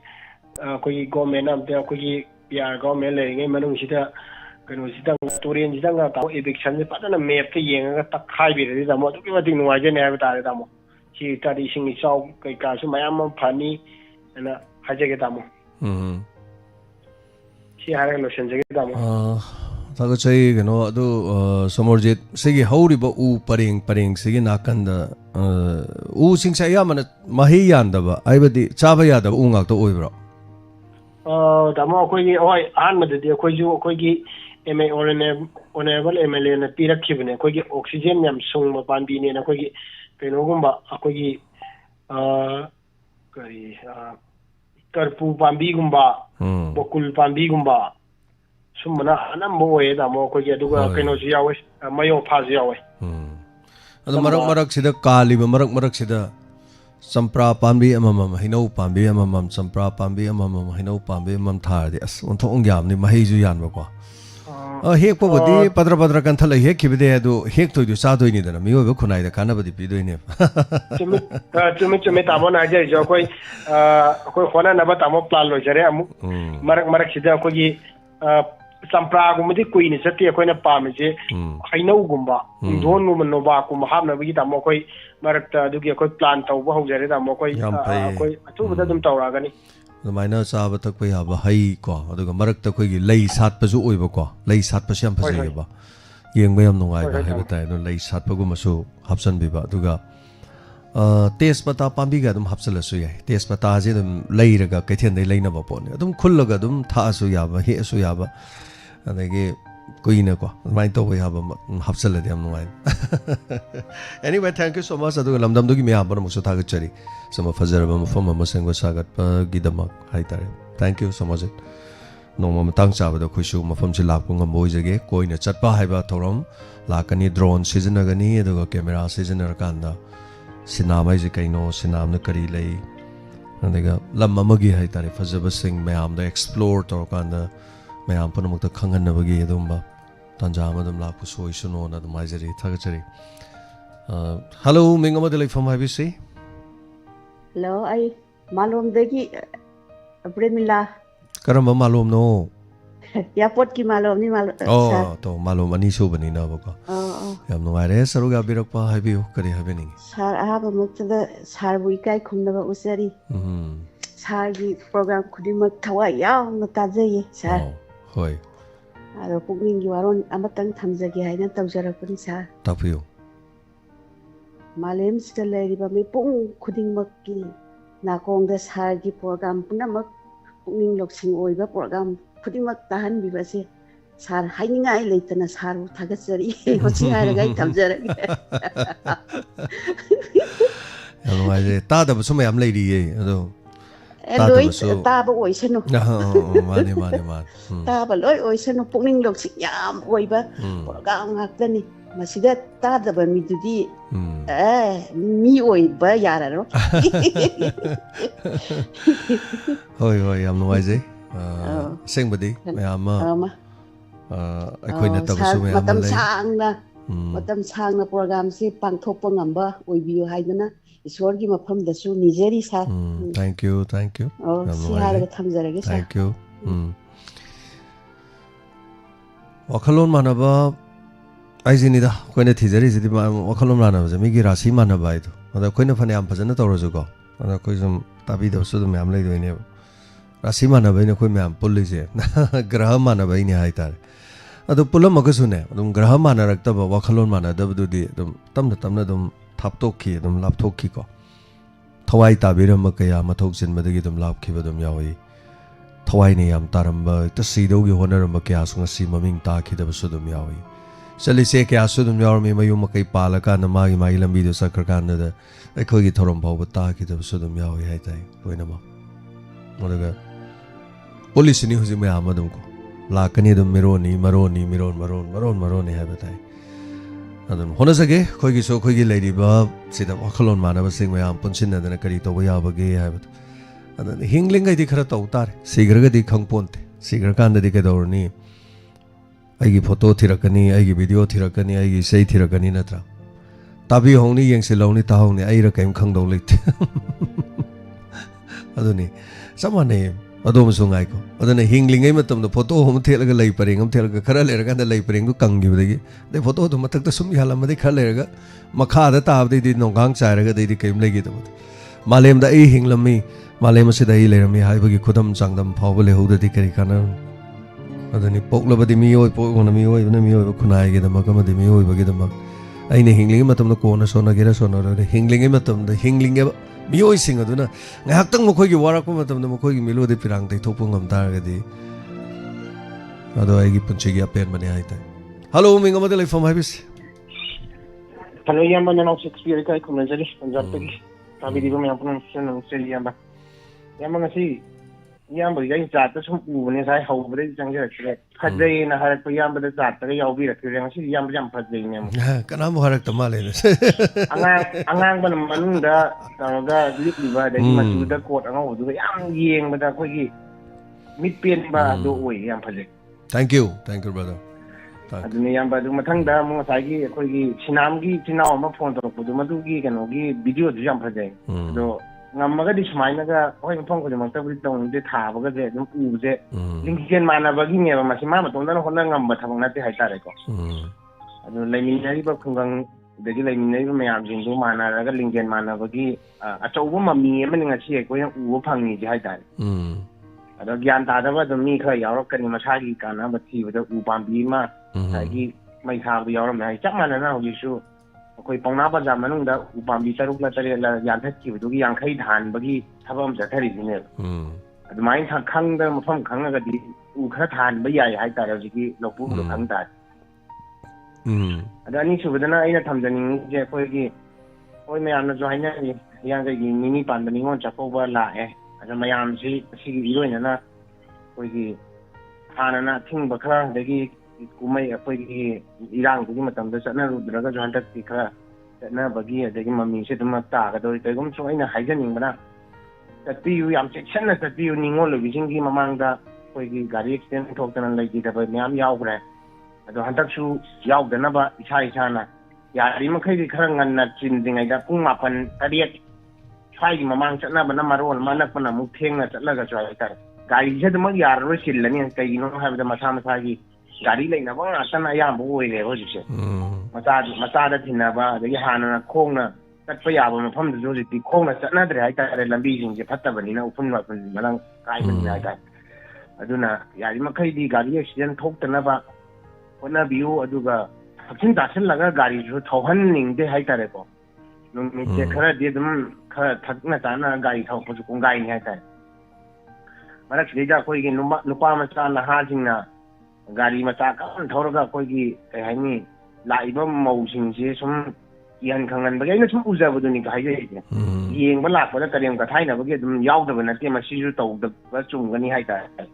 ꯒꯥꯔꯤ ꯃꯈꯣꯟ ꯀꯟꯅ ꯍꯦꯛ ꯉꯪꯁꯤꯜꯂꯝꯕ cylinder ꯄꯥꯏꯞꯇꯒꯤ ꯑꯔꯤꯡ ꯊꯦꯡꯅꯗꯕꯗ ꯁꯨꯝꯕꯒꯨꯝꯕ ꯑꯗꯨꯝ खर लेगी अदुना यामना चेक्सन्ना चꯠपीनबा हाइतारे अपीलदुमा तौजगे अनि सुबदना याम अखोगी ngarang ji high school gi yam nuai ta ba thodo isa je aina haijari me yam section bi ko adum khoi da thok tana hona ji hai isa da lan thum sana lupa yam leiraba madu ai gi oiraga di madu lei haidu khang han bi ganu khang dana ba jona bi ai ta ngarang gi mi ase gi oina laujaraga di masi atamna na phal manung da dina mo koi amaga koi khungang gai phal chena ba ja koi gi di paktak na yum pareng se leimina ga su ui hai tare hoi ho ha hai gi bada hatlam badu di khangau roi ko adu ju hek mi kana la mi ko mi hai ba distang samin da ju phangi ngang moi gi dudi karin phangau dra ba mi du ma koi gi doctor oi ram me hai nu su hai ma sa du happy ram ga pot dei khara pura ja ki bagi ma pau ta ba don thong na pien gi dre ma si kana na kamdori no police no di ga ta ne do ai gi bo dei drug cha ba ta kai lan thum lei re khang ba kang bu no mang da lut tau ba myam yaw re ai ta adu uram badagi ma do khai do ra ni na taraga happi ram bo ram mi na taraga ngai na da burgi oi ram mi ba du di khangjara ta ni kona do ngai ti hai da ma sigum tau do se toi na tholak adu thok tan ba har ga di lan thum lei ba thambi gan adu ga sako bu sa matam da ju oi four wheeler da tat du di phare auto da kai da tong ga thana lik aseng ma si ga di pi ra nu ma du drug cha ba gang bu na sat ana tinga mun gi ba ya bai khudong cha ba syam lei hai ta re ko ya bai na samu ja ba da na ma tu katang section na ji sima tham jage yam bai ro lo shala ko da ko gi rajwari thu gai gi ba ji sap mana na sani hai ba ji wa pham ma khak mari lai na ba jing na ninghai ra ka do re taw ga sa thu gai gi ba ne hai re gum chung mari lai na ba na ju ha ra ga ju chap mana na sa angam do ri bra hanai hom dum ma ta da bra hai ba ji chara ma tung da khang ta re adubu sading mai da miyam da gi chi ai khoi thugai ra gi ha dana tra kana mari bai na sing da gi aya ba lauram da bra ma chi kai na ba ma dum to sim din ngai ki hai ta chi ha ga tham na nau tham jage ta tara tali ba thank you sorry kaisal tamthiba thagachari ai di program khudimak lommaga loina ta jai kuire program ta jarakpa takpirakpa thagachari kaisal tamthibagi ID sibudi kaisal tamthibam leire adu kanano haibadubudi khangdre haitare anyway thank you so much tabiba support tobibagi da mangai tare ama oire khoina ngasi kariguma khara pangthok chaba ngamjari si kaino hai kan da mayamna tabibaine mayamna tabida tar de koi adu karimta ngamoi doine tasena hai kan da khoina ngamjari mayam se hai tai aduga as awana gi mayam se hai kan sararo gi tog hello mai ngamade leifam habis hello ai lama chekagi mangal sana sa mangal sana taramo chari tapio adum taapudi tajaba adu program ganoji saagi thoram si yawningba hainingai budi kaya budi leijade adu jo thani ek tau thoropuje moi de pienba adagi tajaningba yawjeningba mi dum popa koni ta henli phangdaba hari hai basu kaya he haijadaba tauba adu so dum thoram khudi mapudi loi mapudi tajari saagi je adu hada ngon khudon gi tawni habadu so sa dum penjai sane tawpirakoje adu khangde hoi dadi saji bra lai poki type khalla lai nuksibibana lai pongne haiba nuksibidamna ma ek haibi dam doini akoi wadi haining haija sanu atai radio station gi amta tajadre saagi jadam thawai lupaga lai thank you tai su ta dong ni nungai ba khalla ta dong ni kesu kai de da sarai dai na da sa khangde yau jadre atai gi radio station ni adu saagi jadam tara ga dei mu sa ama se lai ni na di ngawi hai gi da kaino sa isai budi isai sakna bi je phanyam di dum kan tharup budi ya jare go sa ahoi ma than hek sagala aba degi tum wakhan ji nungai rakraba tau buji da sa ji se thoram yawi sei je khare sa uro tan wakhan je khare ingba adum mo me poko masana tab akoi gi pungning wakhal se yamna lu bam khak le akoi pungning wakhal se awaba mayam sum khallaga sum lere ithanda sum le gandane waba sum henjale awaba mayam na sum le phungale sorbo honga makte haita akoi sum yo bani chama nei adugi tension da koi dile aduga tension je am le di aduna koi doge bu isagi ne blood circulation nai tare mase sum na chelam adagi dang chen doine sine kari hoige bu akoi risks am oiba kari bp stroke ko dana cardiac arrest sigum mase am oi doine aduna ne ai daga yam nuai tringe daga marup amana ga ingonda kai dorge bai kai as yare da du wane na kharazu chumna dum khanto da mina haning haijunu toge thengnar no re ke dorge gaina haire ko do yam nuai ba ingoda so ada ai waram me am du manam na haidu man haidu taning da ba tode ada ngarang na han makta da sum taw da koi manam wai as nang ya du gi wathi warem da to yare to os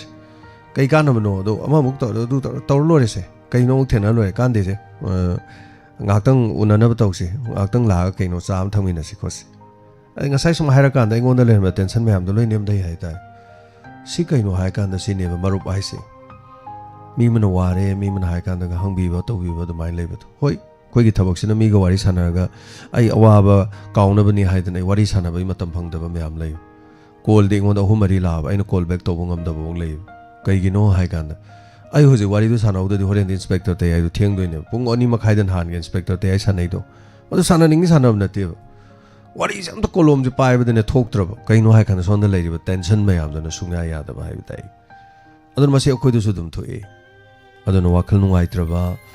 aina bo nungai tren hai ri ko maru ma pang wari sana se am pha ne kai ro le kai da su dum sa thok pi o adu ga ne thang na ba yom do gi mi gi wari e de sum tar kan da ne yam pha ba yam hen ba ne ai tai thank you so much thaga chari adu ga hojik sui chal na so ai bi ram me ko ningon oi bising me apun mak madu yawi hai bagi karim da khaluna adom na soidane yawi o ningon khodona na sinjari se paisa budi yam de ko policing ani kaktani adong amagana fi am hap ke ga na dumai na khan mani masigi damak to ja jen to kumal policing ma pibire aduga koi gi marup sarang tem to mana lising ma bibire atai pirak ko so dum yeng ni pire bhare pirak tre ka suka bre pira ga di ningon masing henga kani akoin akang na ba matama piraga message thada akoin koi pung gano thada hangani registration hai tare koi message tha hanjagani aduga ningon singdu aikoi yauna na bagi damak ningon singdu de lupa mauloro policing ani se ningon khodon hai dana lising ani khaktane kaino ma leibi yo imong manung kaino ma chabi yo aduga koi wahong radio na pirak pani ꯑꯗꯨꯒ diamond ꯇꯤꯚꯤꯅ ꯄꯤꯔꯛꯄꯅꯤ ꯈꯜꯂꯀꯥꯟꯗ ꯅꯨꯡꯉꯥꯏꯕꯗꯣ ꯑꯗꯨ ꯈꯛꯇꯪ ꯐꯣꯡꯗꯣꯛꯄꯤꯌꯨ ꯑꯩꯈꯣꯏ ꯂꯩꯔꯦꯅ ꯇꯧꯖꯕꯁꯨ ꯅꯠꯆꯗꯦ ꯑꯩꯈꯣꯏ ꯄꯨꯛꯆꯦꯜ ꯃꯥꯟꯅꯕ ꯋꯥꯈꯜꯂꯣꯟ ꯃꯥꯟꯅꯕ ꯈꯔ ꯄꯨꯟꯁꯤꯟꯅꯔꯀꯥꯟꯗ ꯑꯩꯈꯣꯏꯅ ꯇꯧꯖꯕꯅꯤ ꯑꯗꯨꯅ ꯀꯅꯥꯒꯨꯝꯕꯅ ꯑꯩ ꯅꯤꯡꯉꯣꯜ ꯑꯃꯒꯤ ꯗꯣꯅꯔ ꯑꯣꯏꯕꯤꯒꯦꯅ ꯍꯥꯏꯔꯁꯨ ꯊꯣꯛꯂꯁꯨ ꯑꯩꯈꯣꯏ ꯊꯣꯡ ꯂꯥꯎꯅ ꯍꯥꯡꯗꯣꯛꯆꯩ ꯍꯥꯏꯇꯥꯔꯦ ꯑꯩ ꯍꯟꯖꯟ ꯍꯟꯖꯟꯅ ꯍꯥꯏꯖꯔꯦꯀꯣ ꯃꯁꯤ ꯀꯔꯤꯃꯨꯛꯀꯤ ꯅꯠꯇꯦꯕ ꯑꯩꯅ ꯂꯥꯎꯖꯔꯤꯁꯦ ꯅꯤꯡꯉꯣꯜ ꯃꯌꯥꯝꯗꯨꯅ ꯍꯌꯦꯡ ꯅꯤꯡꯉꯣꯜ ꯆꯥꯛꯀꯧꯕꯗꯨ ꯃꯥ ꯅꯤꯡꯉꯣꯜ ꯆꯥꯛꯀꯧꯕ ꯆꯠꯇꯕ ꯅꯤꯡꯉꯣꯜꯁꯨ ꯑꯣꯏꯁꯅꯣꯕ ꯃꯥ 2,000 ꯐꯪꯖꯔ ꯃꯌꯨꯝꯗ ꯀꯩꯅꯣꯝ ꯆꯥꯁꯅꯣꯕ ꯑꯩꯈꯣꯏ ꯄꯦꯟꯖꯒꯦꯕ ꯁꯣꯝ ꯅꯥꯀꯟꯗꯒꯤ ꯑꯗꯨꯒꯅꯦ ꯑꯩ ꯁꯣꯏꯗꯅ ꯍꯥꯏꯗꯅ ꯏꯁꯣꯔꯗ ꯑꯩ ꯂꯥꯏ ꯈꯨꯔꯨꯝꯖꯔꯤꯅꯤ ꯑꯩ ꯈꯤꯇꯪ ꯂꯣꯏꯁꯟꯖꯒꯦ ꯃꯊꯪ ꯆꯍꯤ ꯉꯝꯕ꯭ꯔ ꯌꯦꯡꯒꯦ ꯅꯠꯇ꯭ꯔꯒ ꯃꯊꯪꯗ ꯉꯝꯕ꯭ꯔ ꯌꯦꯡꯒꯦ ꯆꯥꯛꯀꯧꯕ ꯁꯨꯡꯀꯧ ꯆꯥꯛꯀꯧꯕꯤꯗ꯭ꯔꯕꯗꯣ ꯂꯥꯛꯑꯒ ꯆꯥꯝꯃ ꯑꯣꯏꯔꯁꯨ ꯆꯅꯤ ꯑꯣꯏꯔꯁꯨ ꯍꯥꯎꯕ ꯍꯥꯎꯇꯕ ꯆꯥꯛ ꯆꯥꯛꯈꯣꯝ ꯑꯃꯁꯤ ꯆꯥꯃꯤꯟꯅꯔꯀꯥꯟꯗ ꯌꯥꯝꯃꯁꯨ ꯌꯥꯝꯗ꯭ꯔꯁꯨ ꯒꯥꯔꯤ ꯚꯔꯥꯗꯪ ꯑꯣꯏꯔꯁꯨ ꯄꯤꯅꯕ ꯍꯥꯏꯇꯥꯔꯦꯅꯦꯀꯣ ꯑꯗꯨ ꯉꯝꯕ꯭ꯔꯥ ꯌꯦꯡꯖꯈꯤꯕꯗ ꯅꯤꯡꯉꯣꯜꯁꯤꯡꯗꯣ ꯃꯈꯣꯡ ꯃꯈꯨꯠ ꯄꯥꯏꯔꯒ ꯑꯩꯉꯣꯟꯗꯩ ꯍꯟꯕꯅ ꯃꯈꯣꯡ ꯄꯥꯏꯔ ꯈꯨꯔꯨꯝꯃꯅꯤ ꯑꯩꯉꯣꯟꯗꯒꯤ ꯇꯥꯕ ꯑꯣꯏꯔꯒꯅ ꯃꯣꯏꯅ ꯑꯩꯉꯣꯟꯗ ꯈꯨꯔꯨꯝꯃꯅꯤꯀꯣ ꯑꯗꯣ ꯅꯤꯡꯉꯣꯜꯁꯤꯡꯅ ꯄꯤꯕ ꯑꯁꯦꯡꯕ ꯕꯣꯔꯗꯣ ꯑꯗꯨꯗꯤ ꯊꯕꯛꯇꯁꯨ ꯃꯥꯏ ꯄꯥꯏ ꯍꯥꯏꯅꯤ ꯉꯁꯤꯁꯨ ꯌꯦꯡꯕꯤꯌꯨ ꯑꯩꯈꯣꯏꯁꯨ ꯌꯥꯎꯔꯤꯁꯦ ꯅꯨꯄꯤꯅ ꯍꯦꯟꯕꯅꯦ ꯅꯤꯡꯉꯣꯜꯅ ꯍꯦꯟꯕꯅꯦ ꯅꯨꯄꯥꯁꯨ ꯌꯥꯎꯗꯕꯗꯤ ꯅꯠꯇꯦ ꯅꯨꯄꯤꯅꯗꯤ ꯈ꯭ꯋꯥꯏ ꯍꯦꯜꯂꯦ ꯑꯗꯨꯅꯕꯨ ꯑꯩꯈꯣꯏ ꯉꯁꯤ ꯃꯥꯏ ꯄꯥꯛꯆꯔꯤꯅꯤ ꯅꯤꯡꯉꯣꯜ ꯃꯌꯥꯝꯒꯤ ꯕꯣꯔꯗꯒꯤ ꯑꯗꯨꯅ ꯅꯤꯡꯉꯣꯜꯕꯨ ꯊꯤꯅ ꯇꯧꯕ ꯍꯧꯅꯗꯦ ꯑꯗꯣ ꯀꯅꯥ ꯂꯩꯖꯗꯕꯁꯤꯡ ꯃꯌꯥꯝꯗꯣ ꯍꯥꯏꯇꯥꯔꯦ ꯑꯗꯨꯅ ꯉꯝꯕ ꯑꯣꯏꯖꯒꯦ ꯁꯣ ꯅꯤꯡꯉꯣꯜ ꯈꯨꯗꯣꯜ ꯍꯥꯏꯕ ꯊꯧꯔꯝꯁꯤꯗ ꯃꯌꯥꯝꯁꯨ ꯁꯔꯨꯛ ꯌꯥꯕꯤꯌꯨ ꯅꯤꯡꯉꯣꯜꯁꯤꯡ ꯄꯨꯝꯅꯃꯛ ꯍꯜꯂꯣ ꯃꯤꯡ ꯑꯃꯗꯤ ꯂꯩꯐꯝ ꯍꯥꯏꯕꯤꯁꯤ ꯍꯜꯂꯣ ꯁꯥꯔ ꯑꯩ ꯅꯟꯗꯤꯅꯤꯅꯦ ꯆꯤꯜꯂꯕ ꯃꯇꯝꯁꯤ ꯃꯦꯗꯥꯝ ꯅꯣꯅꯦꯗ ꯂꯩꯈꯤꯕꯗꯨꯕꯨ ꯌꯧꯕꯤꯔꯛꯈ꯭ꯔꯕ꯭ꯔꯣ ꯅꯣꯅꯦꯗꯒꯤ ꯂꯥꯛꯑꯦ ꯑꯩꯁꯦ ꯉꯁꯥꯏ ꯍꯧꯕꯗꯒꯤꯗꯤ ꯇꯥꯏ ꯒꯥꯔꯤꯗ ꯑꯣꯏꯕ ꯑꯗꯩꯗ ꯐꯣꯟ ꯇꯧꯕꯁꯨ ꯐꯔꯛ ꯇꯥꯕ ꯃꯦꯁꯦꯖ ꯏꯕꯁꯨ ꯐꯔꯛ ꯇꯥꯕ ꯍꯧꯕꯗꯒꯤ ꯇꯥꯔꯛꯑꯦ ꯉꯁꯤ ꯌꯥꯝ ꯏꯟꯇꯔꯦꯁ ꯑꯣꯏ ꯍꯥꯏꯗꯤ ꯃꯌꯥꯝꯅ ꯃꯥꯒꯤ ꯅꯤꯡꯉꯣꯜ ꯆꯥꯛꯀꯧꯕ ꯃꯌꯥꯒꯤꯁꯨ ꯃꯇꯨꯡ ꯏꯟꯅ ꯍꯥꯏꯗꯤ ꯄꯦꯟꯗꯕ ꯃꯌꯥꯝꯁꯨ ꯐꯣꯡꯗꯣꯛꯅꯔꯦ ꯅꯤꯡꯉꯝꯗꯕ ꯃꯌꯥꯝꯁꯨ ꯑꯗꯒꯤ ꯍꯧꯈꯤꯕ ꯃꯇꯝꯁꯨ ꯃꯌꯥꯝ ꯑꯩꯈꯣꯏꯁꯨ ꯄꯤꯛꯏꯉꯩꯗ ꯏꯃꯥꯒꯤ ꯃꯇꯨꯡ ꯏꯟꯅꯔꯒ ꯅꯤꯡꯉꯣꯜ ꯆꯥꯛꯀꯧꯕ ꯆꯠꯄꯒꯗꯣ ꯅꯤꯡꯁꯤꯡꯉꯛꯑꯦ ꯍꯟꯕꯨꯗꯤ ꯍꯜꯂꯛꯎ ꯌꯥꯔꯣꯏ ꯃꯇꯝꯗꯣ ꯑꯗꯣ ꯁꯨꯝ ꯍꯥꯏꯗꯤ ꯃꯌꯥꯝꯁꯤꯅ ꯁꯨꯝ ꯍꯥꯏꯗꯤ ꯀꯩ ꯍꯥꯏꯅꯤ ꯌꯥꯝꯅ ꯀꯩ ꯍꯥꯏꯅꯤ ꯌꯥꯝꯅ ꯄꯨꯛꯅꯤꯡ ꯅꯨꯡꯁꯤꯕ ꯑꯃꯗꯤ ꯐꯥꯎꯋꯦ ꯍꯥꯏꯕꯗꯤ ꯁꯨꯝ ꯃꯌꯥꯝꯅ ꯉꯥꯡꯉꯛꯄ ꯍꯥꯏꯔꯛꯄ ꯇꯥꯔꯛꯄ ꯁꯥꯔ ꯍꯣꯏꯅꯁꯨ ꯑꯗꯨꯝ ꯐꯣꯡꯗꯣꯛꯄꯤꯀꯣ ꯍꯥꯏꯗꯤ ꯑꯉꯥꯡ ꯑꯣꯏꯔꯤꯉꯩꯒꯤ ꯄꯨꯟꯁꯤꯁꯦ ꯍꯜꯂꯛꯎꯗꯤ ꯌꯥꯔꯔꯣꯏꯕ ꯑꯗꯨ ꯃꯇꯝꯗꯨꯗ ꯅꯨꯡꯉꯥꯏꯈꯤꯕ ꯗꯈꯤꯅꯥ ꯑꯃ ꯄꯤꯔꯛꯄꯩ ꯍꯔꯥꯎꯕꯁꯨ ꯅꯠꯇꯦꯕ ꯏꯃꯥꯏ ꯃꯇꯨꯡ ꯏꯟꯅꯔꯒ ꯆꯥꯛ ꯆꯔꯥ ꯑꯃ ꯆꯥꯔꯨꯔꯒ ꯂꯣꯏꯔꯒ ꯍꯩ ꯈꯔ ꯈꯣꯛꯑꯒ ꯌꯨꯕꯤ ꯈꯔ ꯈꯣꯛꯑꯒ ꯆꯥꯔꯒ ꯏꯃꯥꯏ ꯃꯇꯨꯡ ꯑꯃꯨꯛ ꯏꯟꯅꯔ ꯍꯜꯂꯛꯄꯗꯨꯅꯦꯕ ꯑꯗꯨꯗꯒ ꯄꯤꯔꯛꯄꯗꯨ ꯗꯈꯤꯅꯥꯗꯨ ꯂꯨꯄꯥ 10 ꯃꯉꯥꯏꯅꯦꯀꯣ ꯃꯥꯃ ꯍꯣꯏꯅꯒ ꯄꯤꯕꯤꯔꯛꯈꯤꯕꯗꯣ ꯃꯇꯝꯗꯨꯗ ꯌꯥꯝꯃꯤꯅꯦꯕ ꯑꯗꯨꯁꯨ ꯏꯃꯥꯅ ꯄꯥꯏꯁꯟꯈꯤꯗꯅ ꯏꯃꯥꯗ ꯊꯧꯗꯣꯏꯅꯤ ꯆꯍꯤ ꯑꯃ ꯈꯤꯇꯪ ꯍꯦꯛ ꯁꯥꯎꯔꯛꯄꯒ ꯅꯪꯉꯣꯟꯗ ꯅꯍꯥꯟ ꯂꯨꯄꯥ 10 ꯂꯩꯕꯅꯤ ꯄꯤꯔꯣ ꯂꯨꯄꯥ 10 ꯂꯩꯕꯅꯤ ꯄꯤꯔꯣ ꯗꯈꯤꯅꯥ ꯂꯨꯄꯥ 10 ꯂꯩꯕꯅꯤ ꯑꯗꯣ ꯑꯩ ꯉꯁꯥꯏꯗꯒꯤ ꯐꯣꯟꯁꯦ sida yaurapa di ngahang within 15 minute kumbadi sure khonje sufang phang bujung amdaba ha jeng aside yam nau ba sahi kunthra mari kunthra umdoi ge yam man ba sangla yam nan kak pragaji ribo kak pasani ale phure angang bagali le yam naha boina look se yam kaino ta thank you madam thank you yam phajana uba thank you yam phajari sa thank you madam ngai sa thagat ke na tawri nga thaidagi aina khalle o pungsu loire phangdau mandre da khalle ba hoi ado aisu mayam na kaino oda tombana ju lupa 5,000 pange haire kanano mana ju 1,000 pangbi re haire aisu lupa 5,000 puthok jerage ningon khudolgi thank you madam thank you ningon masing henga charage ai lupa 5,000 mai sa da hapage adu happy garo thank you madam thank you so much am noi jai ningon manga lai du mathak ta muk ningon ahum amaga mu hapka chara lore thank you so much hoi sir na da yektaba punsi nung sangba mayang di seba matam kui na tawbo oi bikho sir thank you madam wai khara je hairaga tension jarage sir thank you ningon chakobo loina ba nangna ba isai du su loina ba hona jari ko adu ma fondi yana re kon sir di thank you madam thank you acha anjara ge am noi jare thank you so much am noi jare suruga birakpa sigidamo so ningon manga leiramdagi ningon ahum amaga mohaka charokanda ningon manga taruk taret ningon nipan na surani ningon singja lupa 2,000 ani khutol tamjagani koi maike de hari basigi damak laibak tiang biu mayamna ningol khudol haidana sinjaga dorisida soidana maki mayamna support to you aduga phaba koi marai bak phaba haitare ne mai khanminarasi ningol khodimakta diloi pibang amanate dubu ningon kharada di phang doro ne ado ningol sing na madai de karimti kai bigano koi yauksalli kholi na ga ningol lairabi ningol leijadabi ningol sen paijadabi ado maina thiba na chade ningol khudol haiba ningol khudol ado na mayam do dagi laibak phaba du khalak pai wani kaim leite thoidokpa ado maina dum tomina ba yai ko mayam ado na punamangna support to you haidana wafam sen haijari ado oja jayendra kumar inspector tayai gi listing amaga chatruk subagi dama koi ngasi si 1599 ni hayeng sin 1600 adana hayeng adi mathangi duni ko hangchi tare ko adana hari baduda wahang pahang tokjagane adu sulpa changwa khar thamjagane entertainment program ma koi togjage inspector tayai listing amaga chatruk subagi dama hari basi do donor obini basing ma amon topirak pa yai ko donor magi lupa changwa khakani adana kana gumna topirak ya harage de dum ka su kai balite marak to sum dhan topirak pa yawi maduga mayamda khoi inspector tayai the craze oiba nungsi jaba tabiri ba mayamda akhona khudol tamjabai wani haitai anyway cinema leire aduga amana ningol khudol haisigi dama ningol manga oirmani ado hojik tingol taru ahum amga hapsal ga nipan haitare thank you so much masigi dama ya anana thagachari anana khoi nungai na khoi yeminasi mayamsu saruga minar kana khoi call tawraga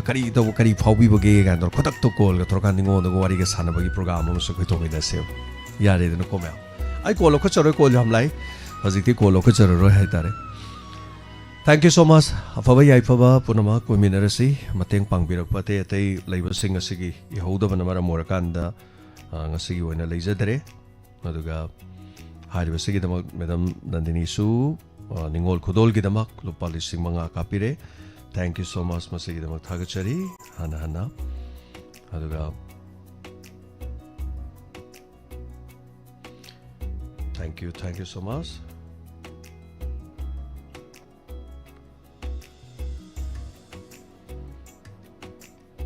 Kumari Thangsabam lupa lising ama inspector tayai gi lising ama satruk subagi kapire donagadi lupa lising ani lere hoji bawada aduga oja Jayendra Kumar Khangabok ogi oja Jayendra Kumar Thoksom Delhi da leiba masengba lamna mai Khangabok to gi haitare ningol khodol gi listing ama adu episode listing ama chatruk surupagi listing ama aduga Kumari Thangsabam thagachari madam listing ama ga chatruk sub episode kidama lupa listing ama hapirak pasigi dama thank you mayam punama fabai ai fabo iminarasi masini khoi mayam punchinarakanda adum oiba yayo aja khoi sidai ai thandana ningol khudol gain torga ina pangtok to khoi kari boida tordoino khoi mayam punchanar dinga midana sinida aino oheningi da taina te apun madune ba khoi mayam punna oireba semga sagat padune ai mana semba lekon ma khakna ta khoi mayam na semba lekol ma matam punamakta sangduna leiba aduga lei adum sanaga leiba lairaba ina khunba leitaba masak phajaba angouba amuba thiba leitaba aduga maitai pangal bamon adu ada brahman maitai adu ada haw mayang adu ada na toba leitaba haibatai apunbagi mafamang khok oi aina mibu ikai khumnara ka da mina soibu ikai khumnara ka dom ne haibase khoina kaidong nung da kawroi da adana ahan bada ai semdok ko mathau tai aina mibu ikai khumnara de mina soibu ikai khumnani aina mi amatabu ikai khumnada de ai busu mini kai khumnara ko haidu de kaidong nung da oira roi da bane fajaba haibu du din ha oiringai da oi bane fajaba di mang khini aroi bada ne leho godoris unsana khujilakpa kuchu mangselakpa sak ohongjala kana mi oi bana taibong pan thado sakki godoni thank you so much for being for boy minase puna muksi sana na lebina se maleba iram da masagi da ma kimina se section na lebiyo fawangak da tomina se puna ma pu khurum jari thorom lo sinjabe ge ablok jari take care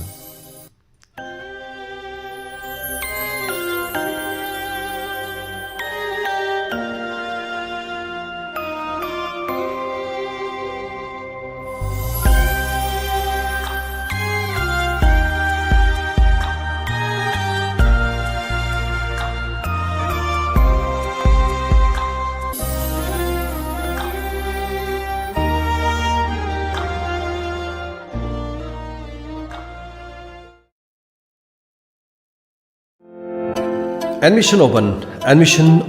Mata Education Institute, Khangabok Bazar, Thobal District, Manipur. Mata Pre-Primary Rhymes Training Institute ki oina Pre-Primary Rhymes ki training haujaragani. Mafam asde spoken English, loina Hindi, personality development, child psychology, rhymes, singing and acting, art and craft. Free computer course CCC with certificate. Presentation program loinana well experienced teacher singna takpi thambiri. Qualification sumnatagi 12 pass amadi above. Loinana Mata Computer Learning Institute asida CCC course on computer concept 3 months, DCA diploma in computer application 6 months, DCA module 2 CCC pass students. Hariba coursing asigi offer pijari. Mata Career Solution gi oina best coaching institution for defense and SSC. Join 3 months coaching for Constable GD in CAPFS, NIE, SSF and Rifleman GD Delhi Police Exam 2026. Basi kaktanatana SSC coaching gi khudong sab su pijari. CSSL, GD, MTS, CPO. Hari basing asigi coaching haujaragani. Experience later jasina tapi tambiri. Madu kaktanatana pre-computer course ta CCC with certificate loinana khudong sab pijari. According to the latest syllabus and exam pattern ke amarum seasonadana tapi tambiri. Regular classes and test series guided by successful professional. Loinana nomaijing khudingi computer based mock test series pangthok chagani. Class haujagadaba ta lakliba October gi tang kun English sing ani kunga manga. Akopa marol gi damak 8131 069576 loinana 76299 38551. Admission open. Mata Education Institute, Khangabok Bazar, Thobal District, Manipur. Nungairaba Paujel, Leichel Ayush Clinic and Pharmacy, Advanced Diabetes Healing and Wellness Center, Sagulban Salam Lekai, Mamang Lirak, Jiri Parking. Mafamasida, Ayuki Pung Mapandagina, Pung Manga Paubagi, Layamudi Kudong Shabadu Pizari, Adon Diabetes Laina Nabagi Damak, Wabiru Rogan. Leichel Ayush Clinic ta Diabetes tha amagi manungda reverse oina layingba ngamjari. Masida sunatana creatine wangba, fatty liver oiba, cholesterol wangba, BP wangba, arthritis, gallstone, joint pain, kidney stone, weight loss na chingba layingba ngamle. Masigi sumathakta makal khudimaki lab test tawagi khudong chabasu leizari. Akopa marol gi damba call tobiu 8880 5718115 amukahna 8880 5718115. Mafam asida water therapy, steam bath ki khudong chabasu leizari. Ngasi wak lengsin biru Leichel Ayush Clinic and Pharmacy, Advanced Diabetes Healing and Wellness Center, Sagolban Salam Lekai, Mamang Lirak, Jiri Parking. Lengsin biraksi Healthcare Physiotherapy Kaksing Sumnang Lekai, Opposite Kaksing Police Station. Mafam asida tha amagi thangsi khudingda ayuki pung nipan digina nungthel pung tara nithoi phawda PMR gi OPD hangdokchari. Mafam asida khwang naba, ngaksam naba, lengjum naba, khu naba, BP stroke torubadagi physiotherapy gi treatment tang sikpa, gout naba, singli nauri sonthaba amadi saru sayang gi anaba singidama layingjari. Loinana tha amagi ahanba thangjida mafam asida free OPD gi khudong saba su pizari. Mafam asida khanaraba PMR gi doctor lengbiraktuna layingbagi khudong saba pizari. Tha amagi ahanba thangjidi free OPD gi khudong saba sisu lobiu. Akopa marol gi damak call tobiu 8413062818 amukahna 8413062818. Healthcare Physiotherapy Kaksing Sumnang Lekai, Opposite Kaksing Police Station. Ningol obisingi kum amagi amuktang lagpa ningon chakaw bagidamakta ahong mamalda leizare linen suit supta tagi mamal lupalising amaga chama polyester suit 2-ply suit mapan hakpa supna tagi maman chatret 2-ply suit mapan haktaba supna tagi maman chawngagayangkai 3-ply da lang oina fangbigani single blanket double blanket aku pamarol khangbining basinga pizariba number 700519290 9615642752 natraga 9366787743 da call tobiu akhanna quality laina iramdam asida sajaba makhal makha kayagi set na inanaba facing sizinabiduna mipal tangdaba amadi iramdam asigi sametlon fagathanbada aikhoi punna thogdang yaminasi lengsin birao rani sana hello lamjau mayalekai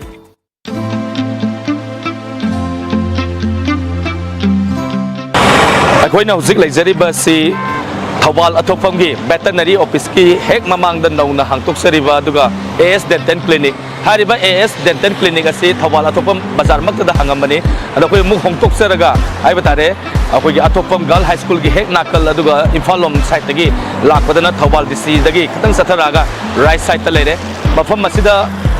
AS Dental Clinic ta kari kari facility phangbaga ado mayam pun nong tang yeminas AS Dental Care amadi Aesthetic Center Durga Puja Festival galonana offer 20% pizari Dental ki sarukta root canal treatment haibadi ya tinsaba semba amadi ya menba crown and bridge ya hapa scanning haibadi ya singtokpa teeth whitening haibadi ya ngokthonba braces phaba ya soba fajadaba sepiba cosmetic ki oina eyelid surgery mithup hapa filler injection haibadi naton simban khadang semba mai khuiba pisum thaba whole body whitening hairiba sing asi AS Dental Care amadi Aesthetic Center da phangbigani hena akupa marungi daba 9963 320 154 natraga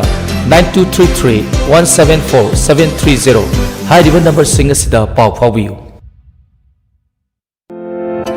laying jari khong naba singli nauri sonthaba khutang chikpa naba BP stroke tawbadagi lon sengna thoktaba paralysis sugar wangba diabetes arumba hantahanba unsagi anaba thyroid leiba uring mahing amadi nupigi thagi khongkhap chang naidaba fingau chatpa isagi anaba khangdokpa ngambaga loinana therapy tawbagi khudong chaba su pijari lamlapna layengba lakpiningba isel naw singisu leibagi khudong chaba pijari mafamna khongjom bazar gi community hall gi hek mayuk nabada leiba blood circulation massager therapy matamna ayukina pung 6 dagi 13 phawba nungthilgina pung 2 dagina pung 6 phawba contact number pijari 6009385423 amuktang gahana 6009385423 laying jari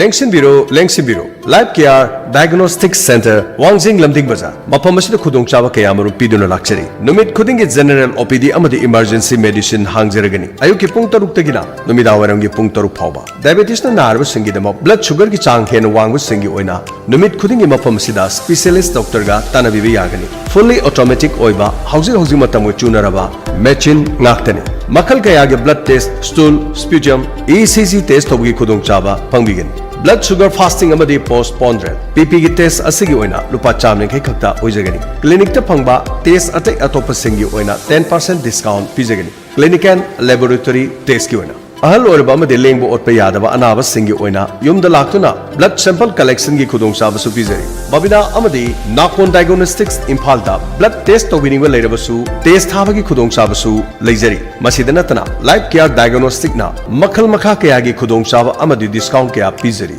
hena kupa marol gi dama 7053 78820 loinana 9360598883 asida call tobi mafam na Wangjing Lamding Bazaar near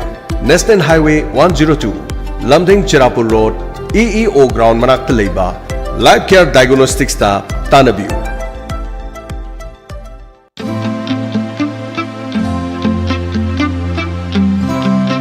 ꯑꯩꯈꯣꯏꯅ ꯍꯧꯖꯤꯛ ꯂꯩꯖꯔꯤꯕꯁꯤ ꯄ꯭ꯔꯣꯄꯣꯔꯇꯤꯟ hub Thoubal ꯑꯗꯨꯒ ꯀꯛꯆꯤꯡ ꯂꯣꯝꯗꯒꯤ ꯂꯥꯛꯄꯗꯅ new ꯏꯔꯥꯗꯒꯤ ꯈꯤꯇꯪ ꯆꯥꯈꯠꯂꯒ SBI ATM ꯂꯩꯕꯒꯤ ꯍꯦꯛ ꯅꯥꯀꯟꯗ ꯂꯩꯕ ꯑꯗꯨꯒ ꯏꯝꯐꯥꯜ ꯂꯣꯝ ꯁꯥꯏꯠꯇꯒꯤ ꯂꯩꯕꯗꯅ ꯋꯥꯏꯈꯣꯝ ꯃꯅꯤ ꯀꯣꯂꯦꯖꯇꯒꯤ ꯈꯤꯇꯪ ꯆꯠꯊꯔꯛꯑꯒ ꯂꯩꯔꯦ ꯑꯩꯈꯣꯏꯒꯤ ꯄ꯭ꯔꯣꯄꯣꯔꯇꯤꯟ ꯍꯕ ꯍꯣꯜꯁꯦꯂꯔ ꯑꯃꯗꯤ ꯗꯤꯁꯇ꯭ꯔꯤꯕ꯭ꯌꯨꯇꯔ ꯑꯗꯨꯒ ꯐꯤꯠꯅꯦꯁ ꯑꯦꯟ ꯖꯤꯝ ꯁꯄ꯭ꯂꯤꯃꯦꯟꯠꯁ ꯍꯥꯏꯔꯤꯕ ꯃꯐꯝ ꯑꯁꯤꯗ ꯖꯤꯝ ꯁꯥꯟꯅꯕꯁꯤꯡꯅ ꯆꯥꯒꯗꯕ ꯄ꯭ꯔꯣꯇꯤꯟꯁꯤꯡ ꯃꯐꯝ ꯑꯁꯤꯗ ꯂꯣꯏꯅ ꯑꯩꯈꯣꯏꯒꯤ ꯍꯣꯜꯁꯦꯂꯔ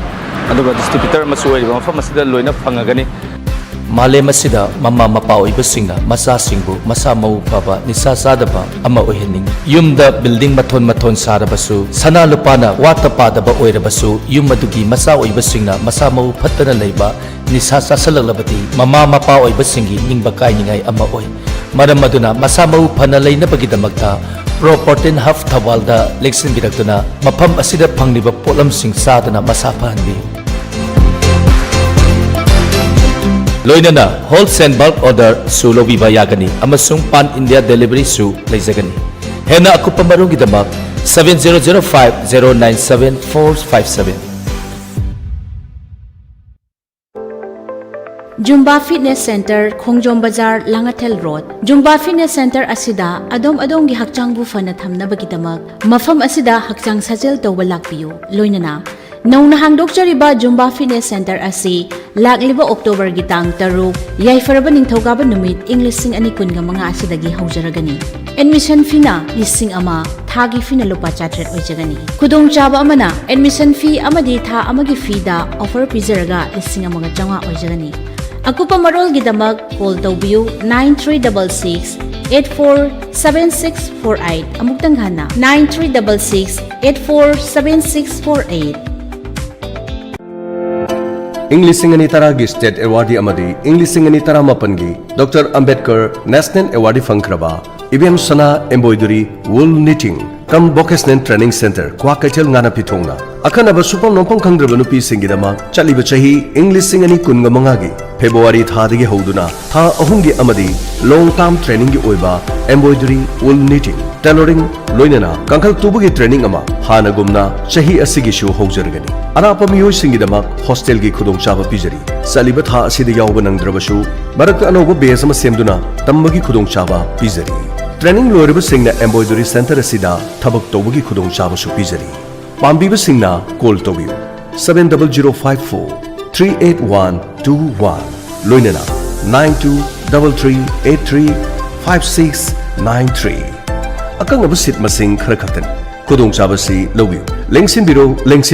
Ibem Sana Tailoring House Embroidery Wool Knitting Cum Vocational Training Center Kwakatil Nganapitong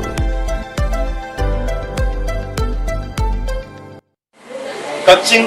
Kongma Hidat Tha Project Kaching Garden Gina Kha Thangana Pomda Leiba Laifam Pana Liklai Lotion Amadi Kaching Kalaina Anirak Subo Oina Yellow Sek Saidak Sanganaba Lagliba November Gitaru Mapan Numaijing Nubit Asida Laifam Pana Liklai Lotion Gip Kama Tanja Asida Namdam Asida Hogalak Liba Seshakpa Seshakpi Yellow Seshakku Kena Pamdaba Singa Ishagit Tele Utopari Pada Nobil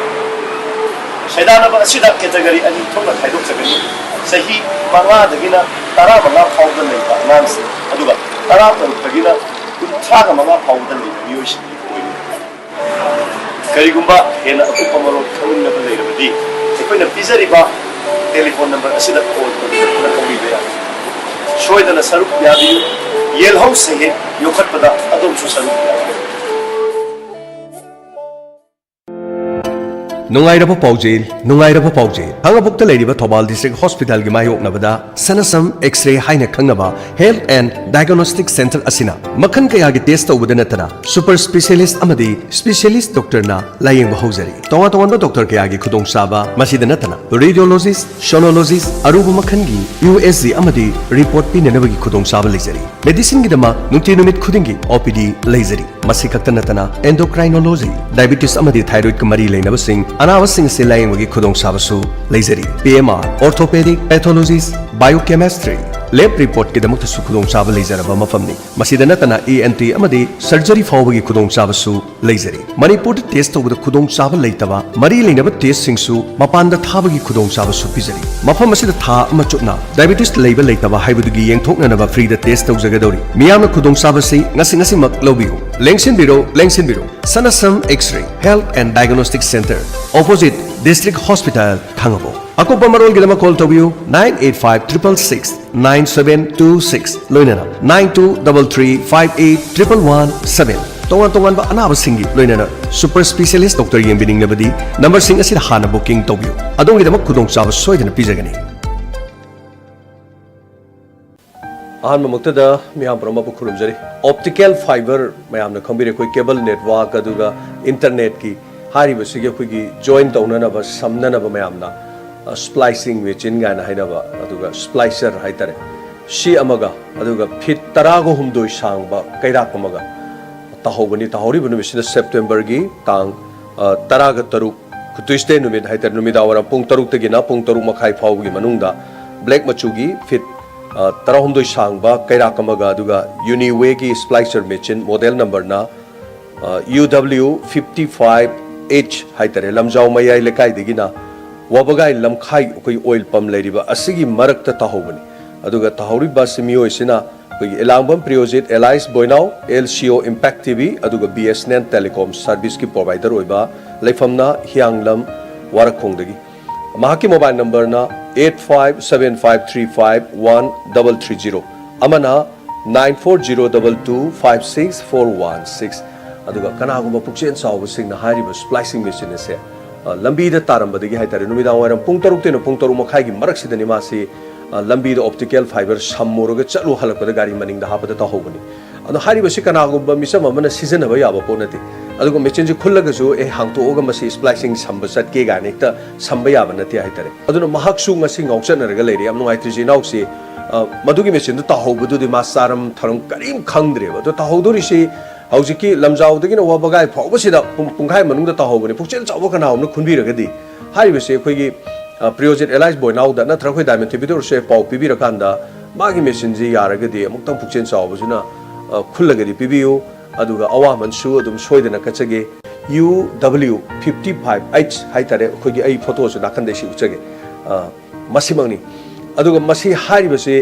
खुल्लगा करी तौदुन सिजनबसु यारो है तौबदी खुल्लगा कनागुमा cable तौब मीमदे योनबदी यागनी अदुबो cable तौबिरि बिसिनाउ सिंग अदुगा LCO ओबिरि बिसिंगनसु अदुमाइना second hand योनबा लाए हाइरगदी सिगी model से मानबरि यंबिउ कैसु कानरोय मीमगे औहाबदाइ तरे योनथो कांदा मदुनो माना fungi फंगदे लुपा क्या फंगदुनो लिसिंग खरा फंगदोंगाय अदुना मिनुक्सी सावरबा लेबाक्स लेबिर मियाम पोनुमना हारिबो पोसि खुनबिरकांदा खुनबिबदुगी अवामंद लोबिउ नत्रगा खुल्लोरगा पीभम खंगदना पुक्चेन सावरबा कनागुम लेबि यावरगदी डायमंड टीवी वाहोंग रेडियो दा पाउ पीबिउ नत्रगा मखागी आइनिस पिजरिबा मागी नंबर सिंगसिदा सोयदना पाउतम पीबिउ मियोइबगी मिनुक्सी इंबिदुना ताहौरिबा स्प्लाइसिंग मशीन असे बोनाउ दा एलाइस प्रियोजिता मुतो सिनाबिउ ngauksana duna leri nauksigi machine do splicing machine do matangdi pbu haidana aikoigi leijariba platform asei khuthangda miyam punumukta noluksari khurumjari admission open Mata Education Institute Khangabok Bazar Thobal District Manipur Mata Pre-Primary Rhymes Training Institute ki oina Pre-Primary Rhymes ki training haujaragani mafamaste spoken English loina Hindi personality development child psychology rhymes singing and acting art and craft free computer course CCC with certificate presentation program loina well experienced teachers singna takpi thambi qualification sumnatagi 12 pass amadi aba loina Mata Computer Learning Institute asida CCC course on computer concept 3 months DCA diploma in computer application 6 months DCA module 2 CCC pass students hariba coursing asigi offer pijari Mata career solution gi oina best coaching institution for defense and SSC join 3 months coaching for constable GD in CAPFS NIE